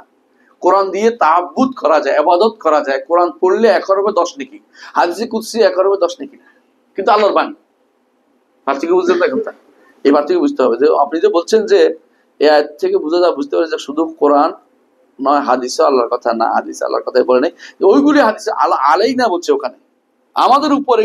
তিনি যদি কোনো কথা বলতেন বাণী, তাহলে আল্লাহ তাকে শাস্তি, আল্লাহর উপরে। তখন যদি এটা বলেন রাসূলুল্লাহ সাল্লাল্লাহু আলাইহি ওয়াসাল্লাম আল্লাহ তাআলা বলেছেন, আসলে বলেন নাই, তাহলে রাসূল ঠিকই পাকড়ার উপরে পড়তেন। তো যেখানে যেখানে রাসূলুল্লাহ সাল্লাল্লাহু আলাইহি ওয়াসাল্লাম সহিহ হাদিসে আসছে যে আল্লাহ তাআলা বলছেন, সবগুলি কি হাদিসে কুদসি। হাদিসে কুদসি করে আল্লাহর বাণী। জি। তাহলে আমার প্রশ্ন হলো যে হাদিসে কুদসি ও কোরআন, এই তিনটির মধ্যে সঙ্গম। আলহামদুলিল্লাহ বুঝে গেছেন না? যাক, প্রশ্ন পড়ার আগে বুঝাই দিচ্ছি। পরবর্তী প্রশ্ন, আমি মনে মনে কিছু ভাবলে কি জিন বা বুঝতে পারে? জিনরা এটা কি গায়েবী নিসবি? না, আপনি মনে মনে ভাবলেই বুঝতে পারে না। সে আপনার মনের ভিতরে মাঝে মধ্যে বুদবুদ আকারে কিছু জায়গায় নেয়, সেটা সে বুঝতে পারে কি জায়গাইছি। পার্থক্য বুঝছেন কিনা? কারণ হাদিসে আছে রাসূলুল্লাহ সাল্লাল্লাহু আলাইহি ওয়াসাল্লাম বলেছেন, শয়তান বনি আদমের রক্তের প্রবাহ চলে, শিরায় শিরায় চলে।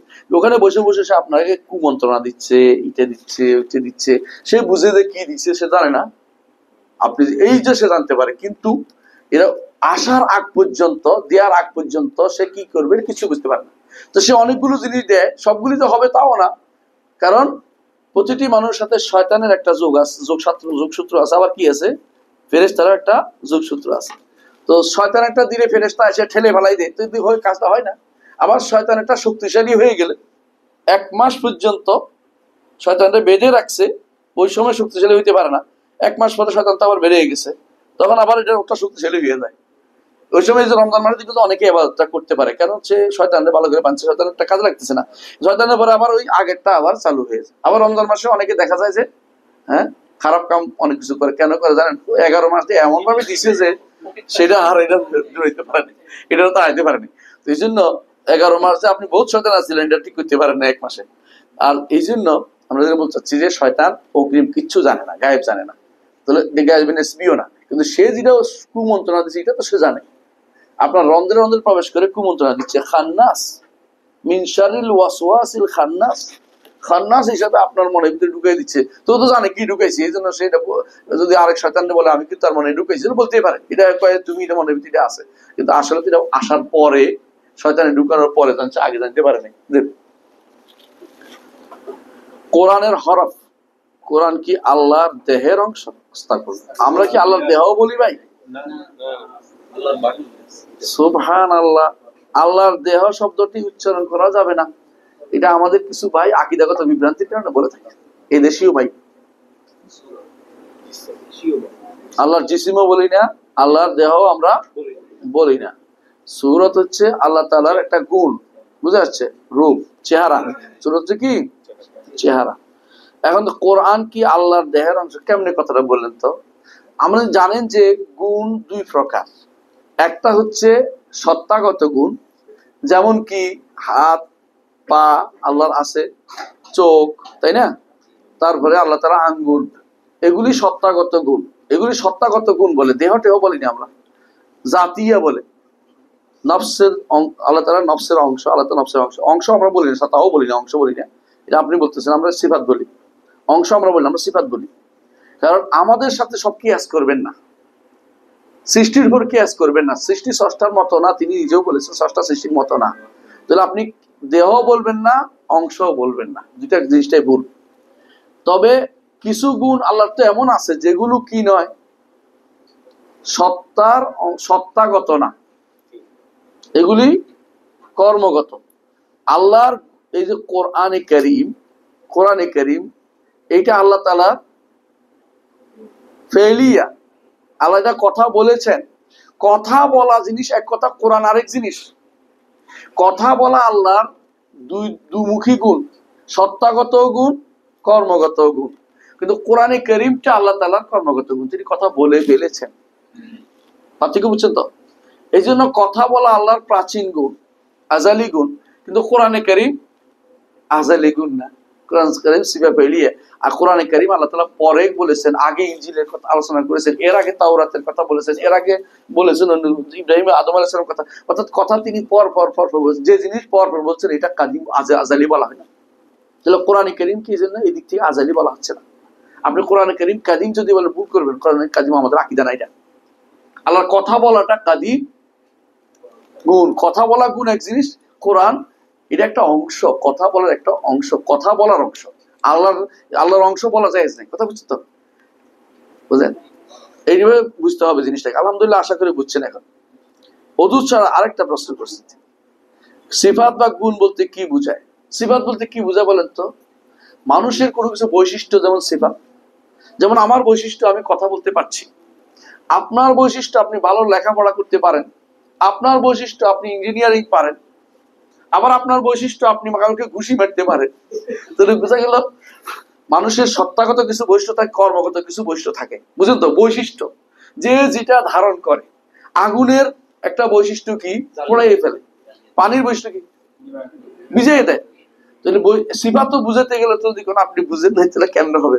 সিফাত অর্থই হচ্ছে এটা গুণ। গুণ অর্থ হলো যেটা বিশেষ থাকে, ব্যক্তির থাকে, সত্তার, যে কোনো ব্যক্তি সত্তার থাকে, সেটা হলো বিশেষ গুণ। আল্লাহ তাআলার গুণের কোনো শেষ নাই। তিনি হচ্ছেন এমন এক সত্তা, সমস্ত ভালো গুণ তার।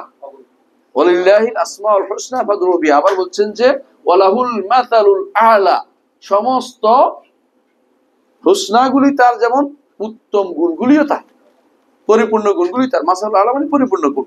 এই তাফসীরে করেছেন ইবনে কাসির, ইবনে জারীর তাবরী রাহমাতুল্লাহ। তাহলে এটা বুঝে আসছে আশা করি। অজু ছাড়া কোরআন ধরা যায় না, এটির কারণ কি? আল্লাহ নিষেধ করছে তাই। যদি বলি এটা, সেটা কি?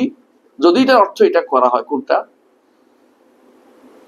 লা ইয়ামাসসুহু ইল্লা মুতাহহার, কিন্তু এই অর্থ এটা দিয়ে পরিপূর্ণভাবে এটা সাব্যস্ত হচ্ছে না। কারণ কি জানেন?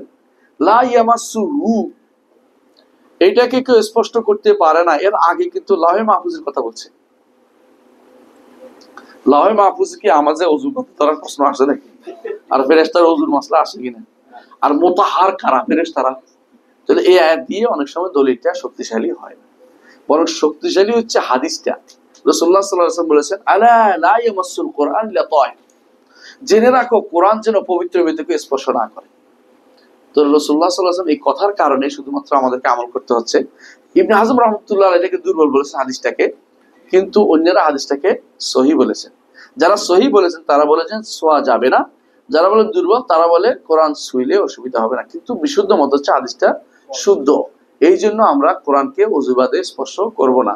কোরআন দিয়ে দলিল এখানে দেয়া একটু কঠিন আছে, কারণ এখানে লা ইয়ামাসসুহু বলতে কোরআন না, বরং লাহে মাহফুজকে বোঝানো হয়েছে। আবার ইল্লাল মুতাহহারুন, মুতাহহার মানুষ কোনদিন মুতাহহার হয় না, পবিত্র করে নিজে কষ্ট করে পবিত্র হয়। মুতাহহার কারা? ফেরেশতারা। বুঝে আসছে? তাছাড়া আরেকটা অর্থ আছে এই আয়াতের, লা ইয়ামাসসু ইল্লাল মুতাহহারুন, আরেকটা অর্থ আছে। সেটা হচ্ছে এই কোরআন থেকে শুধুমাত্র তারাই সুবিধা নিতে পারে পবিত্র, তারা নিজের অন্তরকে পবিত্র করেছে। এবং এই অর্থটা বিশুদ্ধ অর্থ সালফে সালিহিন করতেন। কোরআন থেকে অনেকেই তো পড়ে, কেউ তো নিতে পারে না। যার অন্তর পবিত্র সে শুধু এর দ্বারা উপকৃত হতে পারে, এবং অর্থটাও শুদ্ধ। তাহলে যে আয়াতের অর্থ বিভিন্ন রকমের, আপনি এটা দিয়ে একটা দলিল দিতে পারছেন না। এই জন্য অনেকে বলেন এ আয়াত দিয়ে আপনি পবিত্রতার পক্ষে দলিল নিতে পারবেন না। অনেকে বলে দূরবর্তী একটা দলিল তো আছে। দূরবর্তী দলিল কি বুঝছেন?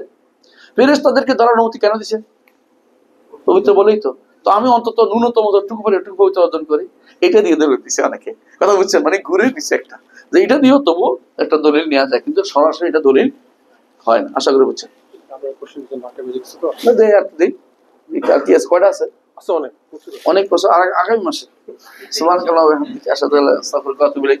আসসালামু আলাইকুম ওয়া রাহমাতুল্লাহি ওয়া বারাকাতুহু।